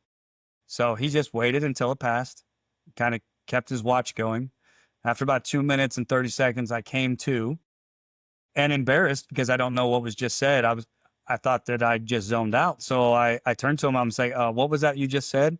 And he goes, Top, we need to go see your traumatic brain injury doctor because you just had a seizure right in front of me. And I was like, oh, no. I just zoned out for a minute, Sergeant Major. Let's get this going. We got to get this on the TEEP. We got to get the schedule set up so the CO can sign off on it. And he said, stop. You've been going through all of these injuries. You've been going through all these things, and you keep it to yourself, but you can't keep it to yourself anymore. You're leaking brain fluid. You're having seizures. You need to go and get these things taken care of because you're not going to be around much longer if you don't. And it hit me in the gut, and it kind of pissed me off. It was the first time in the Marine Corps somebody told me I couldn't do my job. So I had been so Marine oriented for my entire career. Like it came first. It came first before my faith. It came before my family. It came before me. And even now, to re-experience that moment, to hear somebody tell me I couldn't do it. It's your identity. It became your identity. Exactly. I couldn't, it's not something I could take off. I could take the uniform off, but I couldn't take off being a Marine. So I filled out the paperwork, and it was really difficult to accept the orders to Wounded Warrior Battalion. It was the best thing for me. It was the best thing for the Marine Corps and the unit, but it was difficult because I saw the unit. I saw where our survivability was, and I saw what was planned for us. And I just saw the grinding that the Marines were going to have to do, which was, we're supposed to suck it up and we're supposed to get the job done. But that unit was run into the ground. That we had gotten to the point to where we had suicides. We had a lot of mental health problems within different shops because of it all. We tried to highlight it. You yourself did. And it was falling on deaf ears. The higher echelon commands didn't want to hear things about mental health, didn't want to hear things about the mission can't be accomplished. And many times I came to your office through that time period, and I even told you, it's time. It's time for us to fail a mission. It's time for us to not be able to complete what group or wing wants us to do. We need to start being realistic about our manpower, about the health and feeding of all of our Marines. I mean, our divorce rate was ridiculous. We had, at one time we were in double digits for suicidal ideations. It was just ridiculous. And the fact that the higher commands didn't want to hear about it was tried and true for the Marine Corps' mentality when it came to taking care of yourself, taking care of your Marines. One little insight there that I just had a different perspective is that, I have meetings with the CO and with the other squadron commanders, and we would share the data back and forth on all that kind of stuff. And it tended to be, okay, how does your squadron suicidal ideations and DUIs, et cetera, compare to the other squadrons? And if it's roughly similar, then we're good to go. Rather than looking at the fact that it's happening across the board, and maybe there's something we need to address here. And that's just, again, it was the middle of the war on terror, high op tempo. trying to get everybody ready for deploying to conflict and try to innovate. There's a lot of pressures, obviously, but unless something like skylined higher than another squadron in the group, it didn't get any attention, no matter how bad it was. So it was difficult to try to do much about that, because again, it's, we're all mission focused. You got to accomplish a mission. You can't say you can't do something. So yeah, it was tough. You're right. The divorces and just the stress, and the pressure on a lot of it. Some divisions more than others was pretty intense.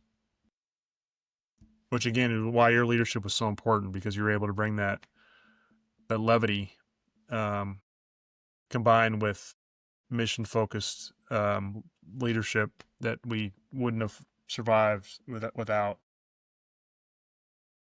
The one thing that I was able to do while I was at the command that was actually protection of Marines more than anything else was the motorcycle program. Taking over the motorcycle program, I was able to once again use another tool to get in and find out what was going on with Marines, but also to change the culture, because the Marine Corps culture at that time was get on your motorcycle and go as fast as possible, and all the stresses and all of the pressures would just go away. But that was leading to a whole nother problem, with law enforcement, and then with the Marine Corps trying to get rid of the ability to even own a motorcycle. I mean, that had come up while you were still there. The wing CG, who was a motorcycle rider, was like the only one defending it. And, it wasn't because of motorcycles were bad. It was because there was a culture in commands against it. Like, you can't have a motorcycle in this unit because I think they're dangerous. Well, you can't take that freedom away from me. I fought for that freedom. So there. It was interesting. I was able to through the things that you were able to do for the unit with Wing, we were able to get a lot of safety programs. I mean, we held the first ever level 3 dirt safety courses. I mean, we took people to become instructors on level 3 street for sport bikes and for cruisers. Teaching people, if you could ride dirt and use those tools on your street bike, it's going to make you safer and definitely more successful to come home. But all of those things led up to me going to Wounded Warrior. And at Wounded Warrior, it was the same thing. It was a culture problem. Wounded Warrior West Battalion had some really great people that worked there, but the command structures themselves were the problem. The regimental CO, who was removed right after I retired because of his inappropriate actions, that was still the mentality at that time, that they could use the unit as a tool, not to help Marines, but to help themselves. So as a master sergeant going into Wounded Warrior, it was, that's bad. You're a staff NCO. Like, you can't be broken. Staff NCOs can't be broken. You're invincible. And because you're saying that you're broken, you're just weak. And I had to change that culture real fast. And you know that I can turn the switch on and turn it off. So I can walk into the room and be the quiet guy that listens and kind of sees how the culture is and what's going on. But then when I see something that's unsafe, or I see that they're taking advantage of Marines, like, I'm flipping the switch and, my instructor database kicks back in.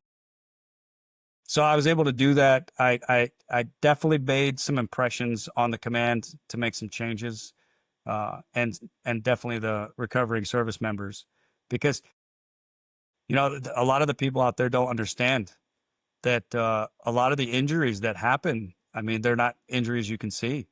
Like with my amputation, when I walk into a room to talk to people, oh, he has an injury. I could see it.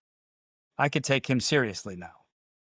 Before my foot was removed, I was treated like a leper. I would walk in and be like, there's nothing wrong with his master sergeant. He's just trying to grease the skids for his retirement. Like I was leaking brain fluid monthly.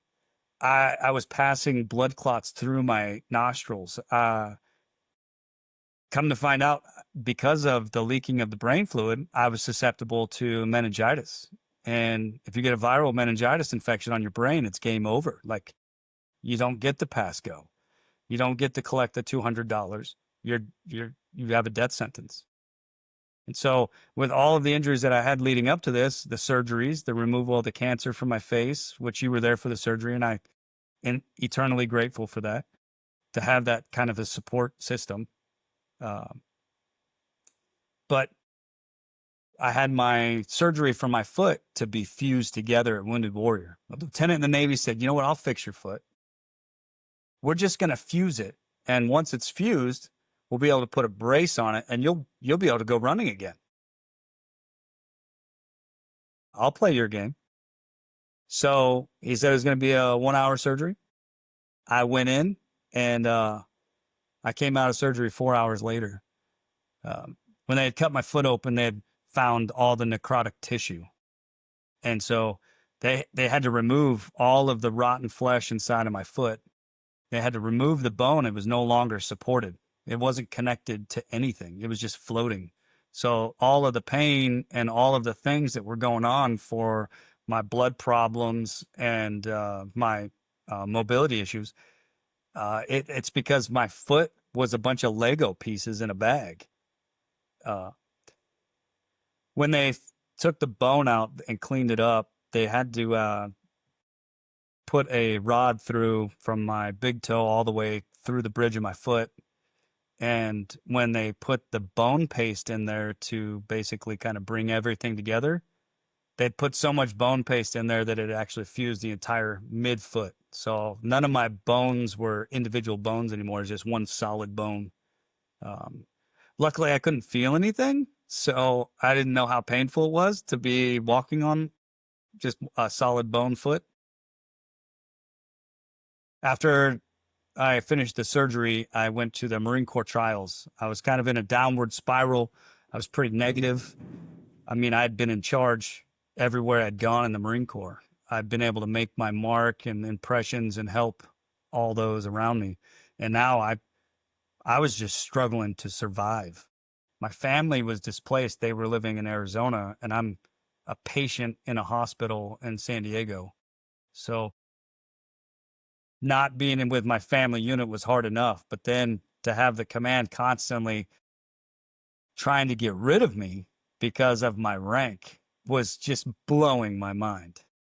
I mean, all of the officers that were injured, they gave them a job at the command. Like, hey, you're going to be here as a patient? Cool. We need somebody to be our S4. So you're going to be the S4 OIC. Senior enlisted, though, all those billets are coveted and held because they're career-changing billets. They don't want another master sergeant there. So I had to validate the reason why I was there through my doctors every quarter. And this went on for 2 years. But in that time that things were kind of getting dark, I turned to outdoor recreational therapy. You know, I'd done a lot of things in the Marine Corps, but I had not enjoyed the outdoors of America at all. Like the only thing I had seen is bases, schools, deployments. And, you know, most of the places we deploy aren't exactly beautiful to all of the eyes of the beholders. But my biggest problem was, how can I go and do outdoor recreational therapy if I can't walk? So on a whim, one of the instructors at the command said, hey, how about you go down to the gym on Tuesday to the basketball courts at the Balboa gym? And I said, okay. There's like 200 stairs to get there. So that was something they conveniently left out for somebody that can't walk very well. But I get into the gym and there's all these guys in wheelchairs just going streaking speeds across this basketball court. Not only are they in charge of the chair, they're also able to maneuver the basketball. They're dribbling the basketball. and they're making baskets. And it's like, wow, this is amazing. So I got into a chair and I started going up and down the sidelines, figuring out how to use it. And I was like, wait a second, my foot's not a problem here. I can do this. I can play a sport. I compete, and I can give other Marines a hard time. This is for me. I need to be. I need to be in this.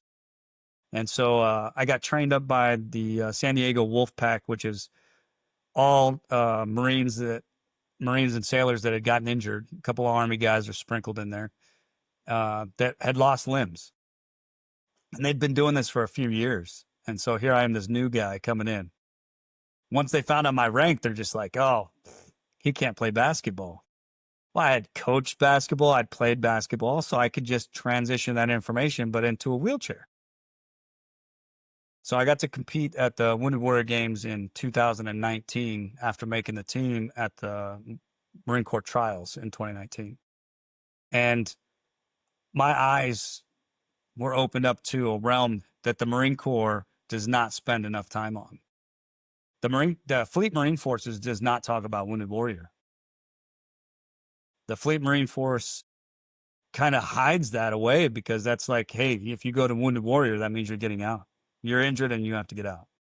They don't show the successes of the guys that come back from Wounded Warrior back into the fleet and still hold billets. So we did really well at that games. I ended up taking gold in recurve archery, and I got to play wheelchair rugby, which was the first year it was offered at the Wounded Warrior Games, and it's nicknamed Murder Ball for a reason. You know, it was designed as a sport for paraplegics to be able to compete and still do stuff. And then when you open it up to people that have more limbs that are able-bodied, like I had the use of both my arms and my core. So now you put me in an armored chair and tell me that everybody else on the court, I can hit them and make them more disabled, and it's legal. So I jumped on it. Had a blast. I had a child at that time frame as well, and What is recursive archery? a recurve is a style of bow. You have a compound bow, so it's got gears on it. So as you pull it back, it gives you a let off, so that way you're not holding all of the tension. Whereas recurve is like the old school style, where you're holding the tension as soon as you touch the string. So when you pull the bow all the way back until you're ready to let loose of it, you're holding all of its poundage. And for a lot of injured individuals, that's the challenge in itself. Can you hold the bow long enough? So winning gold with my first time ever competing was amazing. We were doing the team shoot, and we were kind of neck and neck with the Air Force. And when I pulled the bow back for the last one, it hit dead center. And so it was a 10. We took gold by 1 point. The Air Force requested a recount of the scores twice. They asked for a third time for it to be recounted, and the judges were like, "That's enough. You've wasted enough time." So it was amazing. Is that this photo I'm showing right now? Is that that No, championship? no, that's a wheelchair basketball national championship. Okay. I was still active duty for that Wounded Warrior Games. I qualified for the team the next year as a civilian or as a veteran, but due to COVID, the Army canceled the games. Marine Corps took it for 2021. They ended up canceling the games a week before they went. So then I didn't have that outlet anymore. But in 2023, I was given a phone call and said, "Hey, we're going to do it again, but this time it's going to happen. We're not canceling." Because you take people that have challenges, that's what we call it. We don't call them injuries anymore. We just call them challenges. And then you tell them to train for something. And for any training regiment, the purpose of the training is to get to a final competition of some sort. So the stages of the training are to build up. And then once you're built up, then it's to now go into the finesse of it so that you could compete. And then once the competition's over, you rebuild and you start. Uh, those were not validated for 2 years. All of these athletes had trained and then not gotten their final event. So it was like another way for the Marine Corps to, turn the salt in on you. 2023 came around and I was able to go to the Marine Corps trials. I made the team. I competed in basketball, rugby, competed volleyball, curve archery, rifle, and pistol. Normally, athletes don't take on that many different events. And in hindsight, I shouldn't have either. I should have let off on archery because the amount of team sports, it just destroyed my back. By the time I got to archery, I couldn't hold the bow. My coach was like, you know what? Just have fun. I don't care what your score is. Just go out there and have fun and enjoy your time on the range with the rest of the service members. And so I treated it just like that. It was a fun event. I had taken silver and pistol against a SOCOM guy. We grinded it out. I mean, down to the very last shot. But wheelchair basketball was a Cinderella story. The Marine Corps hadn't won in years.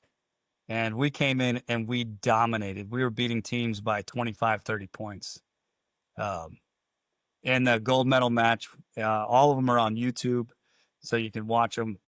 But the gold medal match was one for the ages. I mean, we just kept stomping the Air Force.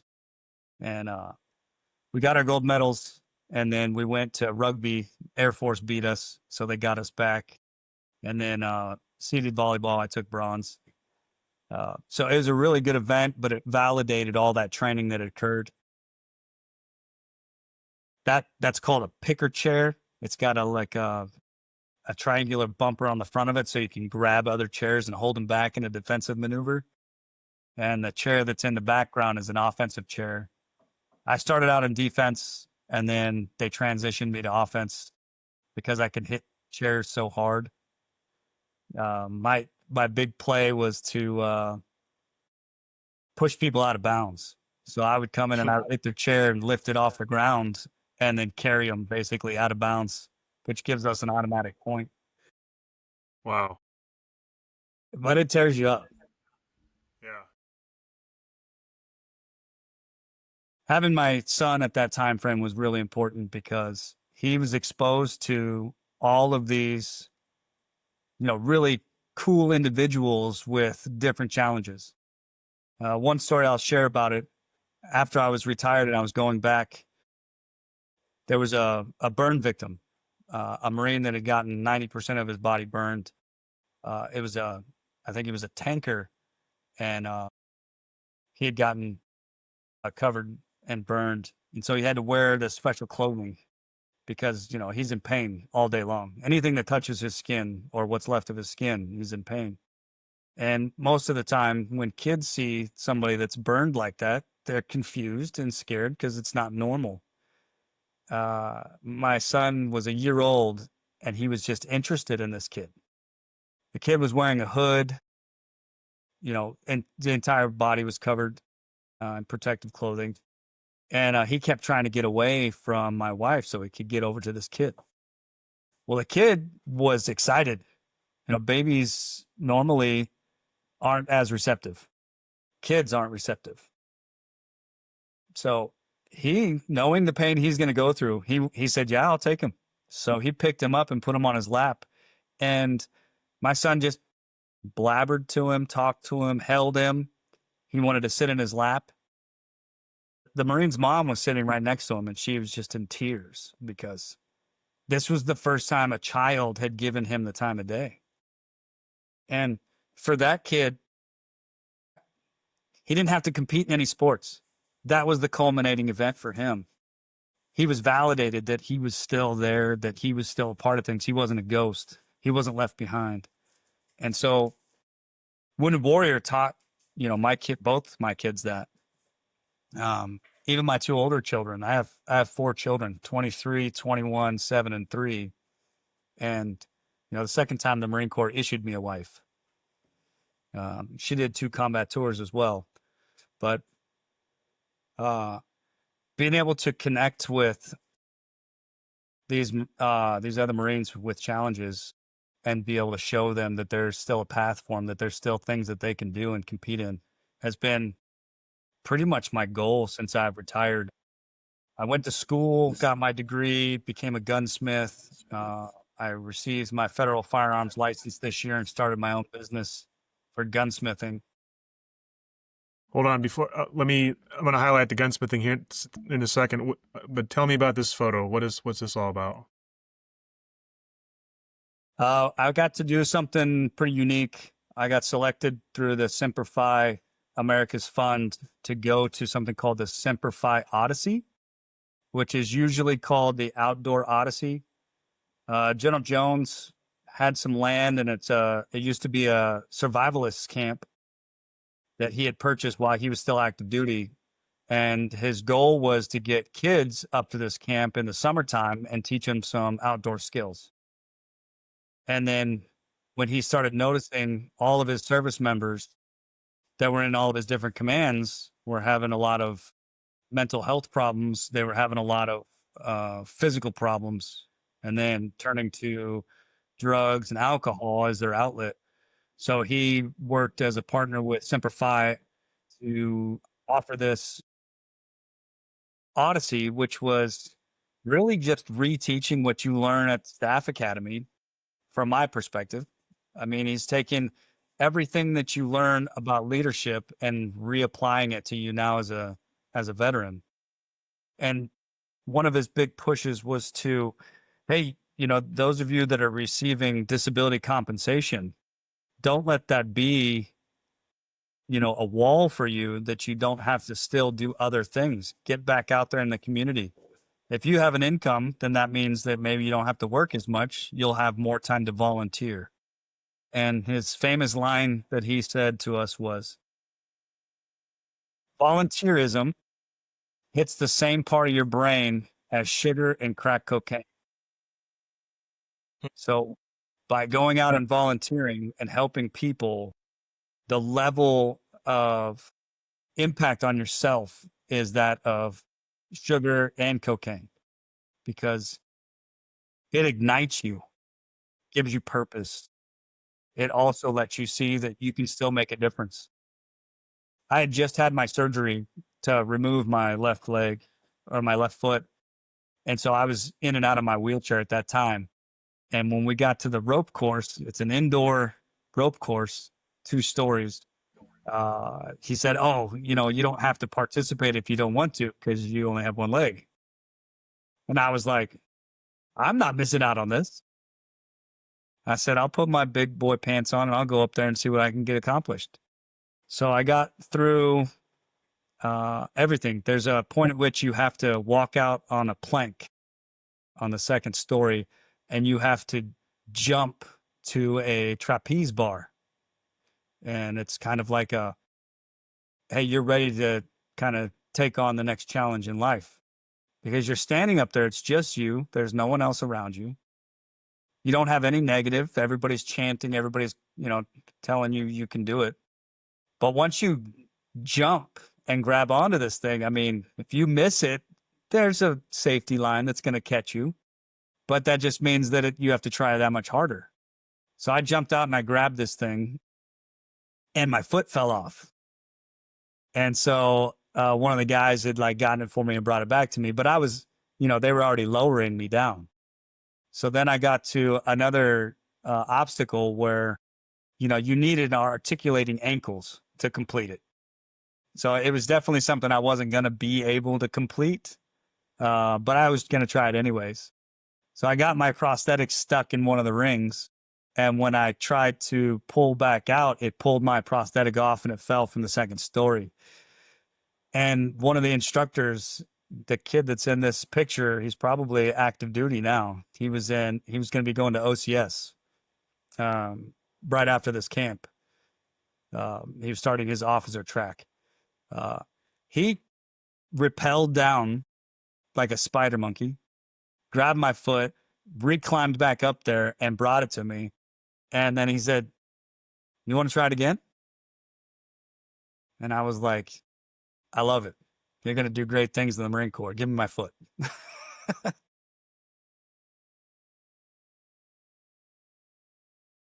There's a lot of organizations out there. If there's something anybody can take from the things that I've said today is don't stop. Keep challenging yourself, but don't just look for handouts. Don't just look for things that are free. Don't just look for things that are easy. Get out there, challenge yourself, volunteer, put yourself in a situation where others can come to you and you can help them. I've had the Outdoor Odyssey piece.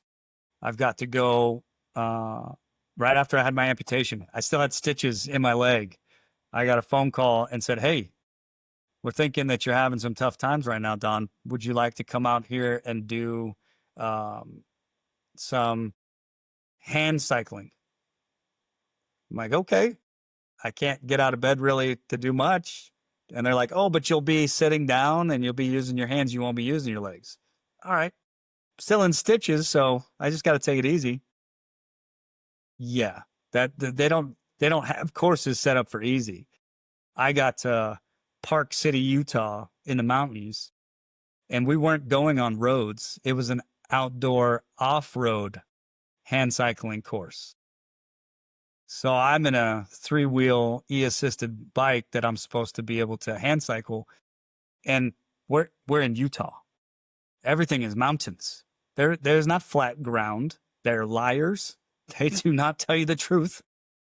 So I did 13 miles for 2 days, uphill, and then I got to do downhill riding. And the bike that I was in had one wheel in the back and 2 wheels in the front. And to hand cycle, the hand cycle is right in front of your face, but to steer, you have to let go of the hand cycle, and you have outside handles to steer with. So you would have to hand cycle, and then when you get into a hairy turn, you'd have to let go so that way you could steer. And I mean, it was intense, and I was in it to win it. So I'm probably dangerous going downhill. They had to put an instructor in front of me and one behind me because they're just certain that I was going to fly off the side of the mountain. I mean, I'm power sliding around turns. I'm lifting up the front 2 wheels. I'm pressing this thing as hard as I could. And it was really weird. I don't get emotional, but it's like I was able to work through something right there.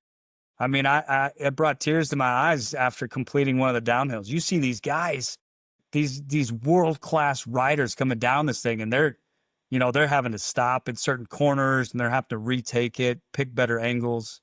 And so I'm just watching them like, I could do that. And then I complete it, and I'm just like, holy cow.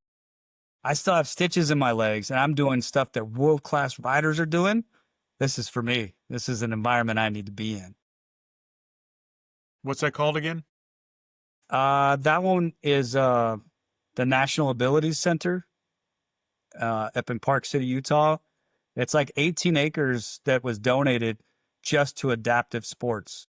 And so anybody with challenges, and even able-bodied, can go up there and go through their courseware that they have. They've got a lot of equipment on site, and then you can also bring your own. It's not just military. They do mostly civilians. Military is kind of like a little highlight piece. But it goes back to me once again. I wanted to see the country. Like, I fought for this place. I'd kind of like to see what it looks like. So I got to do, that Semper Fi Odyssey's up in the mountains in Pittsburgh. I mean, I'm at the top of the world over there. It was snowing, there was sleet, there was rain. It was, the 4 seasons really comes into effect. Park City, you're at the top of the mountains, but it's a desert landscape. There's no trees, but you are looking out over all of these other vast spaces, and you're like, wow, America's kind of big. So yeah. I turned to hunting opportunities as another outlet. And I didn't get to go hunting with my grandfather before he passed away, which is a goal that I had set my entire Marine Corps career. Every time he would get a tag to go hunting, I would get deployed. So with 5 deployments, it's hard to get a tag all the time. And 5 times, man, bam, bam, bam, I can't go hunting again. And so I never did it. When he passed away, I said, you know what? That's enough. I'm doing it. And I got a hold of Combat Marine Outdoors. And I said, hey, I don't know how to hunt. I'm a really good shot. I'm really good with guns and bows, but I don't know what I'm doing once I leave the truck. Said, all right, well, we'll take you on a deer hunt. So I flew into Texas and I went into a really small ranch. It was only 1,500 acres. And they had low fence, which I found out low fence means that animals can come on and off of your property. And a lot of the ranches in Texas are high fence. So once the game is inside the property, they can never leave. So it's a way to box everything in. But they had a pig problem, and then they had some deer. So I got to go out and I shot a whitetail, and I shot a pig, and I shot a doe. And each time I'm picking the brain of the guides. So in this photo, this is a black-tailed deer hunt that I got to do in California. And it's amazing. The different terrain, the different styles for, what you're looking for trails, for tracks, feeding patterns, following the weather. The weather has a huge effect on the animals, on where they're bedding down and where they're not bedding down. And it was amazing to be in each of those environments because there was nobody else around. It was just us. This one, I was lucky because I got to take my family on. And here I am, an amputee, trucking around the woods. I get a nice, this blacktail was beautiful deer setup. And I had used the training from the Marine Corps for shooting, but everything else that I was learning was from civilians out in the wild. So it was a good piece for me because I was slowly letting go of all the pressures of the Marine Corps. I was slowly letting go of, I couldn't do that because the Marine Corps is going to take up my time. I couldn't participate in that because the Marine Corps has other plans for me. Like, there's a hunt coming up. I can go on it. I don't have to get permission from my command. I don't have to get an out of bounds shit signed off so I can go to another state. So the freedom is free if you work for it. So I've gotten to do whitetail in Kentucky, Texas, and then blacktail in California, and some wild boar in California. And the environments that I've been able to thrust myself into, I go in 100%. I want to see the local town. I want to see the local populace. I want to meet people. I want to see why they live there. I want to see what are the advantages to living in this environment versus another. And it's amazing to see the different communities that we have everywhere. Each one has a little piece of humanity that I'm slowly kind of putting back together onto myself with time. Let's talk about this. You brought it up a minute ago. You just started a new business. So I went to school to something that I knew I could complete and stay interested in the entire time because I am not going to be on the same mentality or maturity as all these kids that are getting out of high school and going into college. I didn't do college while I was in the Marine Corps. My college was Marine Corps Institutes. So I decided that it had to be something with firearms. So I said, you know what? I'll go to school and I'll become a gunsmith. So I got my degree in gunsmithing and I got a degree in firearms sciences.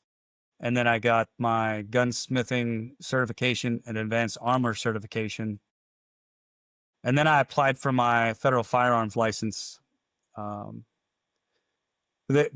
hard thing there is I take all of the stuff I've learned in the Marine Corps and the civilian sector now, and I apply it towards fixing people's guns, making sure that they have the proper training, make sure that they're going to be the safest person on the range, but then also setting them up for success for that's not right for you. I had a customer that brought me a 357 Magnum revolver, great gun. She's 72. I was just amazed. She had this tiny little purse, and she took this beautiful revolver out for me to check out. And so I gave her a health check on that one. And then I was like amazed that it came out of this little purse. And I was like, well, what else do you got in there? And she pulled out a full size SIG 45. And okay. Then she pulled out a SIG 9mm out of it as well for me to check out. So now she pulled 3 guns out of something that could hold my coffee cup. And I was like, if you pull a rifle out of there next, then I know Harry Potter was real. But out of the conversation, she admitted that the guns were difficult for her to use. It was hard on her body. And so I said, well, let's change your triggers for the 45 and the 9mm to get you back on the range. But I said, there's nothing I'm going to be able to do for that 357 Magnum to make it less. So that might just become something that's a hand-me-down piece as an heirloom. But now she's back at the range with the 9mm and she's training again. She's ecstatic about it. And I'll tell you right now, there's not a lot of money in gunsmithing. There's not a lot of upside financially. But when you see that connection and you see that that person is able to do something they didn't think they could do, just like with Wounded Warrior, it's all worth it. It's amazing to see that they've gotten to that stage and they're back doing something that they love to do. And I was kind of a bridge in that process. And for those, I got to keep remembering that not everybody, some people listen to the podcast and don't watch it. So I put up his business card, which said third degree gunsmithing, 3RD degree gunsmithing. And we'll put the links to everything we're talking about, all these nonprofits and your business in the description on YouTube and on Spotify and Apple Podcasts, et cetera, and on the screen in some cases. But so third degree gunsmithing. Appreciate that. One thing I want to touch on is I did wheelchair basketball active duty. And then when I became a civilian as a veteran, one of the organizations that's out there is Warriors Foundation out of San Diego. They have a wheelchair basketball team that's been like one of the hardest teams to get on because they came from success from the very beginning. I mean, they came out and tore it up with their veterans, winning all of the division matches and then taking the championship. So they were like the eye on the prize type of a team that everybody wanted to beat. And at the Wounded Warrior games in 2023, the coach of the team came over and gave me the nod and said, "How would you like to play for the Wolfpack?" And I was ecstatic. I didn't think that call was ever going to come. I like to play, but I'm not the best player in the world. But you put a dually truck on the court and it's going to start running into some stuff. And so I joined the team, but the airlines crushed my wheelchair after my first camp. So I was on my way home and I watched them close the door on my chair and crush it. And there's nothing I could do about it. And so I didn't get to play the entire season for 23-24. Had my amputation January 16th of 2024. But I was on the team. I had a pro card, I was one of those guys. And I got a phone call from the foundation and they said, "Hey, would you like to play in the military division for the Wolfpack at the national championship?" Yeah, I would love to. But I still have stitches from my amputation surgery. And like, "Well, do you think that'll be an issue or do you think you'll be able to do it?" And I said, "Well, I mean, I know I can do it. My doctor's not going to like it, but I know I can do it." So they said, "All right, well, you're on the team." I get there, and there's only 7 people. So we have, the team that's already been in place, but then now we've only got 2 substitutions and we've got to play everyone. Uh, it was a real Cinderella story because I got on the court to play and I'm trying to guard this new amputated leg. I haven't done it with only one foot before. This is my first time, and I'm in a borrowed chair. And I get on the court, and I'm just destroying it. And granted, some of the teams are better than others. So if it's a team that's not so good, I'll do a lot better. But for me, like if I had scored 1 point, I think I'm destroying it. So I get out there, and the coach is like really trying to stop me from overdoing it. And we get to the championship match, and now every player that's played us is now on the edge of the court watching. So every single one of them now is just like, I can't believe Burns is out there, and he just had his leg cut off like 15 minutes ago. Stitches still in your stump, and you're out there. That's crazy.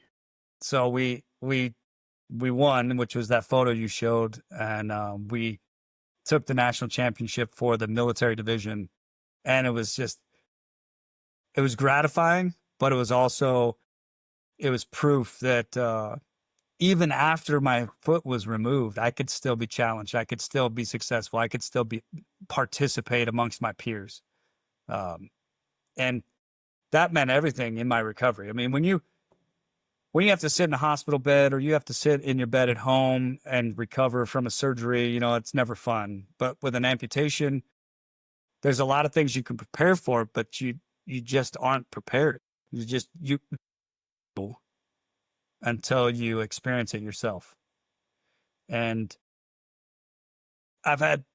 so far in my recovery, I've had 2 really hard days where it's just like, man, nothing's going right. And it's all because I'm missing a foot. It's all because I'm leaking brain fluid. It's all because of this. And it's easy to go down that path and beat yourself up about it. And it doesn't matter, your family and friends that are around you trying to pick you up. It has to be something that hits you emotionally.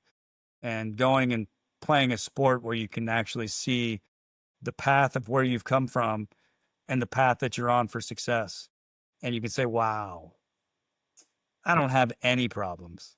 I just have a couple of extra challenges. No, I still battle the cranial spinal fluid leaks. This has been a really tough year. I got to play the entire season though. So 24-25 season, we didn't take the national championship this year. But it was quite a rush. It was quite a ride. We started the season off 2 weeks ago. We're already successful. And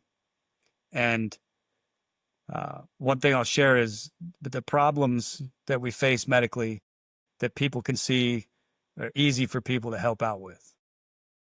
Injuries we have that people can't see, people don't know how to help. They don't know how to be there for you. Sometimes we just need somebody to listen. Sometimes we just need somebody to just sit with us.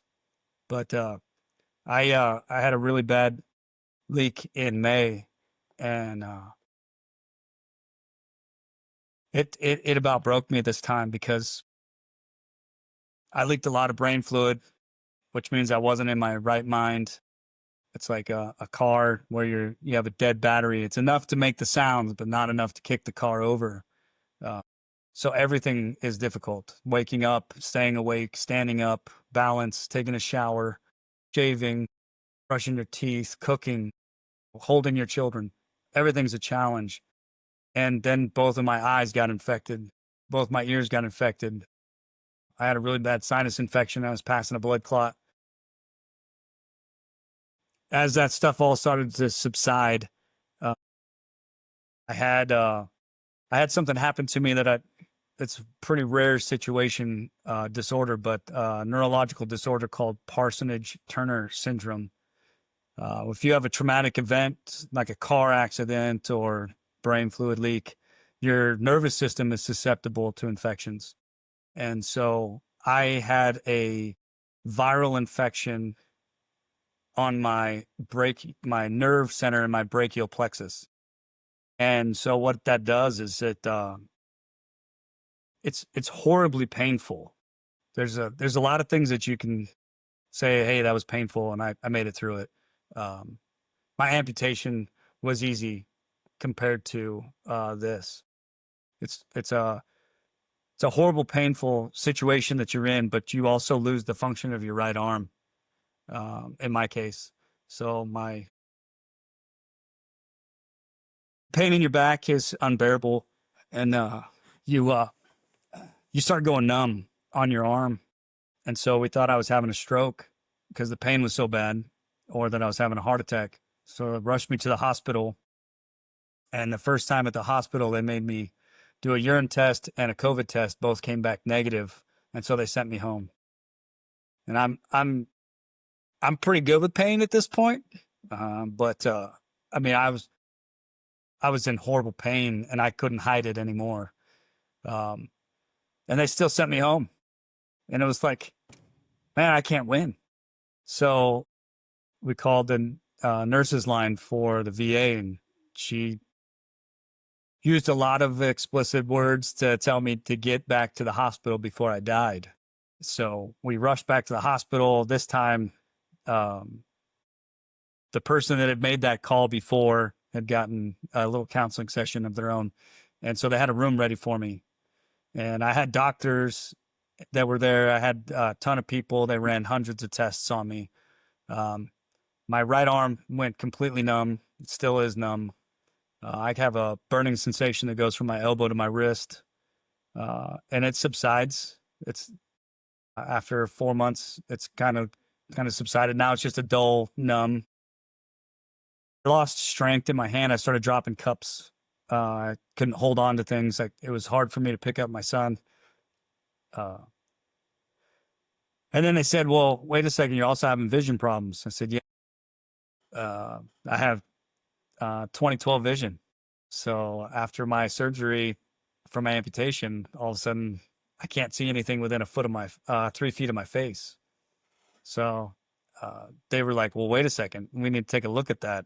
I did 12 images during that time frame, my entire spine, my brain, sinuses. And they said, "Oh, it looks like you have what's called a fistula behind your right eye."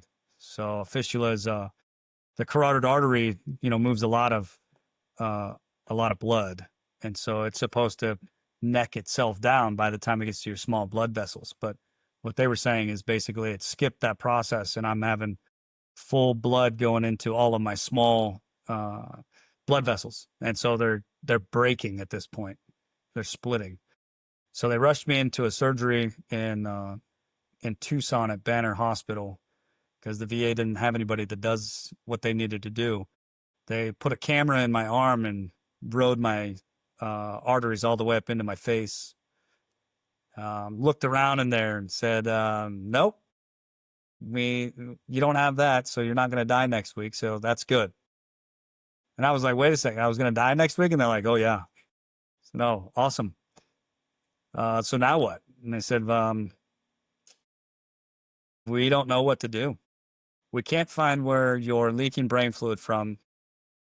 We can't find where this nerve damage is coming from.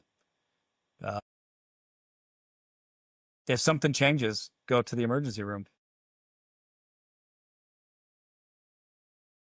Uh,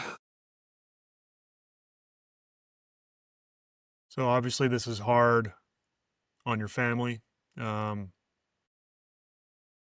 yeah, every time I go to the emergency room, I displace my family for 12 hours.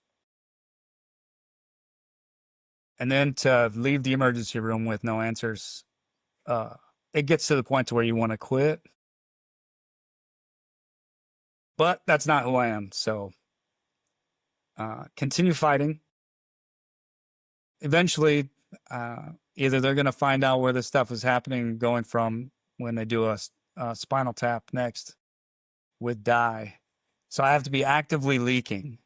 And then they have to give me a spinal tap with dye so they can track where it's leaking from so they can build a patch and fix it. And the building of the patch is easy. It's just a matter of finding where it's coming from. Since this started after my facial reconstruction the second time, the only thing that they've come to the conclusion of is that it was a surgical tool that made the insert. So it's such a small slice of some sort or poke that it's almost impossible to catch on camera. If it was a tear, like I had too much pressure and I tore and I had a spontaneous event, then it would be easy to find because a tear, leaves that ripple effect. But since it was a surgical tool, is what everybody's kind of concluding, then the scar tissue isn't even building up. You think over this many years, the scar tissue would build up, they'd find and fix it. But most cranial spinal fluid leaks are fixed, or people get a viral infection and pass away. I'm trying to get the fix, not trying to get the other one. So I'm still fighting, and it's definitely worth it because I'm still here. Well, as you said in the beginning of the podcast, we do openly talk about our faith quite a bit. So I'm just going to pray right now that, God, one of God's titles is the great healer. He is a healer. And I pray that he will heal all of your wounds, physical, emotional, everything else. And they'll find the source of the nerve issues and the leaky brain, and repair it, or God does it on his own. One of the two. And I pray that in Jesus' name. And Marcus, I've been dominating a lot of these questions. I want you to ask anything towards the end here. Marcus and I have a hard stop in about 5 or so minutes, and I want to end it with Don. Sorry, not Master. With Don, just giving any words of advice to other veterans. But Marcus, do you have any closing thoughts or questions? This has been an incredible almost 2.5 hours now. I'm so glad that we were able to have you on to share your story. It's been an amazing life, an amazing career, an amazing story, and you tell it so well. 3 deployments to Iraq, then to Kuwait, your time at Cheyenne Mountain with STRATCOM and NORAD, then a deployment to Afghanistan, multiple injuries throughout that time, facial fractures that led to this, and a surgery, reconstructive surgery that led to the problems you've just been describing, multiple traumatic brain injuries. You died twice, by my count, if I understood that correctly. Combat-related PTSD, an amputation of your left leg, multiple problems in your back, degenerated discs and blown discs, leaking brain fluid for a number of years, third-degree burns on your face and your right hand, a stroke on the operating table, paralysis, Parsonage-Turner syndrome. Goodness. I don't know how much one person can take, but you are an incredible testament to the kind of unstoppable warrior spirit that defines Marines and the Marine Corps. And I have no doubt that your story will be an inspiration to anybody who listens to it. And the fact that after all of that, inside in the Marine Corps and out, you have proven yourself a warrior and a champion.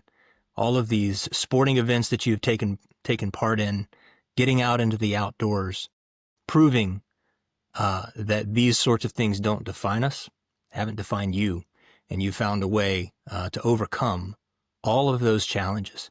It's incredible, truly incredible. And I can't think of a more perfect companion episode, if you will, to something that we talked about a week or two ago. We talked about hope for the hopeless. And everything, I was checking it off in my mind. Everything that we had talked about, you hit on.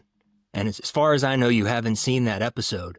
But the way you have dealt with your challenges, you talked about needing to have a purpose to keep that hope alive in your own life. Having a purpose, preparing for whatever it is life has in store for you next, purposefully placing yourself in positions of service, finding a way to help other people, to inspire other people, persistence, even in these dark days like you just described, the 2 most difficult days that you've had in recent memory, you said, persisting through those times, not quitting, and then the personal connection that you found with other wounded warriors, and the various ways you've discovered and explored to serve other people and thereby helping not only them, but helping yourself. It was just a beautiful, beautiful illustration of something we talked about in abstract just a couple of weeks ago. And this conversation has been a tremendous encouragement to me, an inspiration, and I know it will be to anybody who listens to this episode and anybody that talks to you in the future. Thank you very much for being here, sir. Appreciate it. I definitely feel honored to be here. And, that there's a lot of bad things that go out there about the VA. There's a lot of bad things that people have had experiences with. But just like the Marine Corps, the VA is an institution. So the institution doesn't have feelings. The institution doesn't have, disqualifying factors because they don't like you. There's individuals in key billets, just like the Marine Corps, that can make your life difficult, that can make it, a challenge.